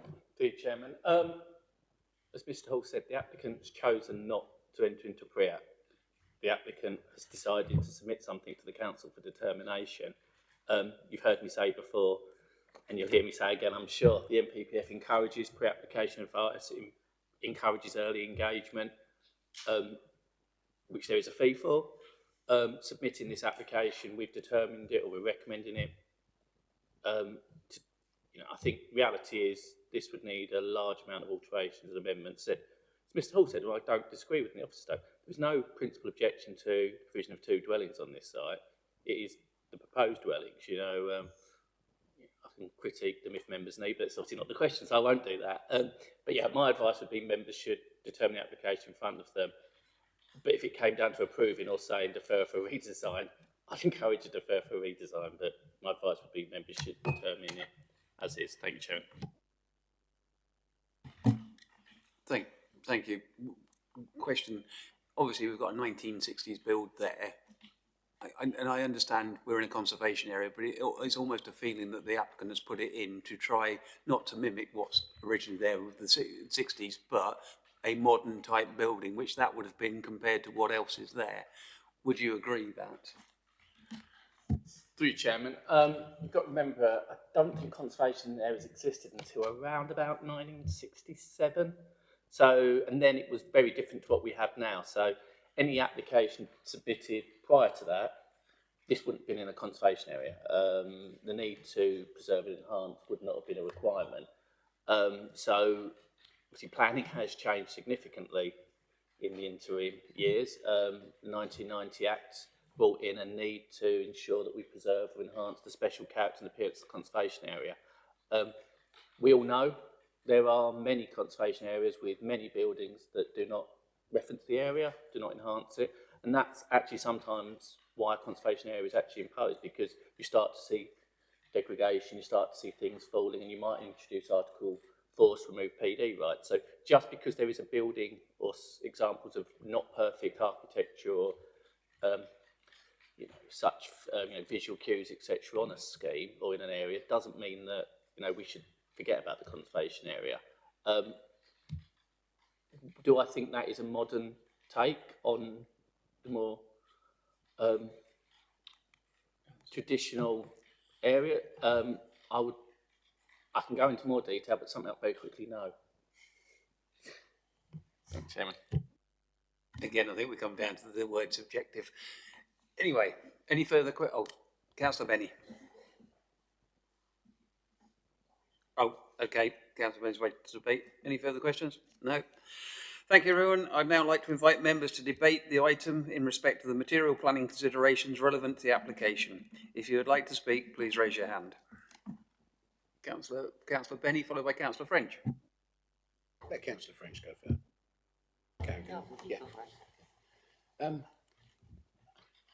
Many years ago, I had a meeting here with Russell Swan from Swan Edwards. We were in room 38. There was officers were there, and there was nothing underhand on that at all. And he said, you should be able to read architecture.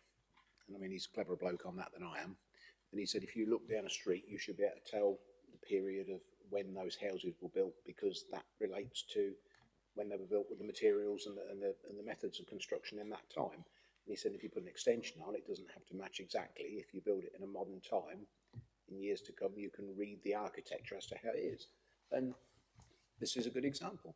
The bungalow is a very good classic example of 60s architecture. Unfortunately, it's falling down, and what do we put there? That is the thing. Those two houses are in line and in keeping with today's building standards. If Councillor French would like to see a few more bits added to it, I'd like to think we're not changing the footprint of the build. Whether a little bit of brickwork and some stone sills, as suggested, could be added in easily, I would be quite happy to support that to keep Councillor French happy. But equally, I would not be happy to turn this application down if the option was that we either turn it down and have to start again, or whether officers could work with the agent to just make it look a little bit prettier.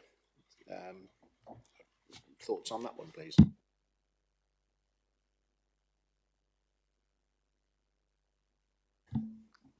Go on, Matt. Through you, Chairman. To some extent, I agree with the point around being able to read a property from its time. We don't want repeat pastiche of previous. You go to places such as Bath and you see some very amazing modern developments, but they do reference the character of the area, they do reference the materials, they do reference the visual cues, they do reference the architectural style. And obviously things are different when you're in a traditional street. You may find that actually, if you're in an area where all the houses are the same and there's an infill gap, you would still expect a property that basically reflects that character. So even though it may be 1920s houses and we're now 100 years later, you would expect to see something that was very similar to that, because that is the prevailing character of the area. Generally in Fenland, we don't have as much of that as we do in other parts of the country. There's quite a lot of diverse properties, you know, different styles. And that does allow a great level of freedom, generally in the district. However, we are in a conservation area. We do need to ensure that we preserve and enhance special character of the conservation area. And, you know, as I said, I think roughly it's 1967 conservation areas. We know that's a 60s property, and based around that, we're not going to get anything, are we? No, that's a waste of time. Yeah, that's not working. So, you know, it's very different. These properties, professionally, I would say are not particularly good examples of architectural style and design of the time. You know, as the officer's report says, they have limited architectural merit. I would advise members look at the dominance of the roofscape compared to the ground floor level. That wouldn't particularly be a good sign of good architecture. The dormers are relatively dominant in the street scene. The pitch, as it explains the officer's report, is relatively low and extended out. And I'd definitely say that double garage on the side of the property on the left definitely is not subservient and a small addition to that property. Overall, I would be honest, struggle to recommend them for approval in a normal street, and in a conservation area I would advise, as my professional opinion, this seriously does not preserve or enhance, and members need to think about that. There is no objection to properties on this site. There is no objection to the demolition and the provision of 2 properties on this site. It is the design of those properties. And I think that's what just members need to remember. We've got no issue with anything else. And, you know, Mr. Hall made a very big issue if there's no overlooking, that's fine. No one's raising that. But we still have a significant issue with the appearance of those properties. And you know, just the architectural style, I do not think is appropriate for conservation area. The materials don't reference the area, etc. And that would be my professional advice to members. Thank you. Councillor Benny. Yeah, thank you. So, is it something that's in your remit you could work with Councillor? No, he's not a councillor, is he? Matthew Hall. Yeah, I've promoted him well above the station. Could you work to enhance this with stone sills and stuff, or is that something that you can't do? Through you, Chairman, as I said earlier, I think it needs a lot more than just some minor tweaks. You know, things like the proportions of the garage, you know, as Councillor French asked earlier in relation to the ferrule, it's not, I don't think, some tweaking around the edges to make this acceptable.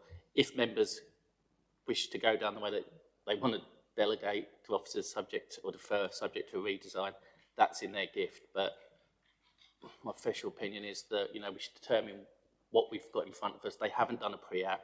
They've submitted a scheme that just does not meet the architectural standards we require as a district. You know, we should be proud of Fenland, and we shouldn't be eroding the conservation area in the places that actually have value. That's my professional opinion. Thank you, Chairman. Thank you. Before I bring in Councillor French, can we go back to, have we got an actual picture? All I can keep looking at is a black blob with some windows in it. It's a bit, you look at that and it's quite harsh. You can't work out what the roofs are or anything else. There is nothing that shows that in situ with the other. There's no drawing. No, you see, you're back. It is quite stark in your face, and it does. I wonder how it would blend in if it was in white outline. Councillor. Sorry, through you, Chairman. These are obviously the plans that we've got. Possibly not brilliantly reproduced on the screen. It has to be said. Professionally, I can only echo the head of planning's view, and I'm not just saying that because I value my job. I'm saying that because genuinely I share the view that these are fairly substandard in terms of designing this location. I think it's, without wishing to critique Mr. Hall too much, one of the suggestions for a very quick fix from his side was to look at putting brick plinths in. I would just point to the photos showing the properties either side, none of which have actually got brick plinths. So in terms of the, I suppose, reference to detail and sort of trying to make these dwellings a little bit more sympathetic to the conservation area, that's in itself seems to indicate that there needs to be a great deal more thought given to sort of dealing with this site and the actual design of the dwellings themselves. Thank you. Councillor French. Thank you. Yeah, I've listened to Matt and I've listened to David. still don't like the design. I think we've got two choices. One, we refuse it, or two, we defer and get the agent to do a total design which is sympathetic to the area. And I think I would opt for the second. Councillor Murphy. Thank you very much. Yeah, they're not great design, I don't think personally, but how much do you want to enhance it all when you've got a really great supermarket one side of you, an electricity substation the other side of you? So how do you want to enhance it to make them look good?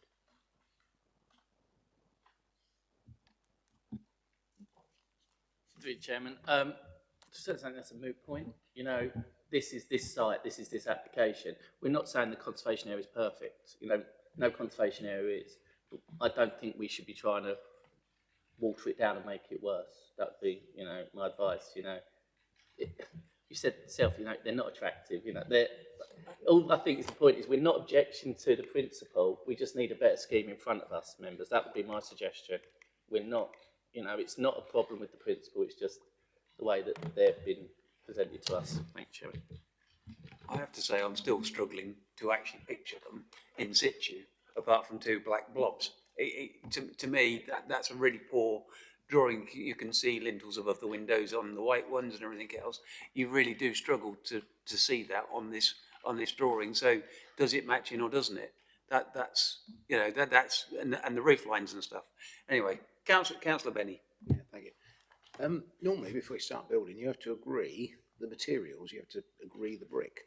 I mean, you could change those to a white brick. You could change them to a brick that would be more in keeping with the terraced houses that are to the side of it. I mean, that to me seems quite a small change if you don't change the footprint of what's there. You know, looking down there, you know, that street has got 2 up, 2 down housing down there, which does not fit to modern living anyway. And you don't want to be building those unless you do something drastic inside to make it. If not, it's not workable with modern life. These ones are. I personally would not like to see this. If it can't be deferred for the amendments of changes of sorting the brickwork out, then I'd say approve it. Just approve it as it is. If the officers can't do that, that would be my answer. Councillor, sorry. Yeah. Sorry, Councillor Fenland, just to come back, when I think we're talking here that this is a little bit more than just changing the colour of the bricks and colour of the roof tiles. I think as you know, the head of planning's kind of gone through a fairly detailed critique of the various issues, including the scale, roof pitches, dormer details, attached garage, and the visual dominance of that. I think just to sort of pick up on some of the wider issues around enhancing the conservation area, obviously there is a requirement to do that, and my advice would be that I think rather than trying to bring down the quality of architectural standard to the lowest common denominator, we actually ought to be using the lowest common denominator as an example of why we should be looking to actually get higher quality going forwards. Thank you, David. Could I just come in there? I've just had a quick word with the head of planning, and he has said that he is happy if we did look at a deferral to work, or the planners are happy to work with the applicant if we chose to go the deferral route. So just to put that into the mix. And Councillor French. Thank you. Well, I have to disagree with my colleague, Councillor Benny. There's no way I'm going to support this application in its form. I think the design is poor, and I certainly would put a proposal to defer it for decent plans.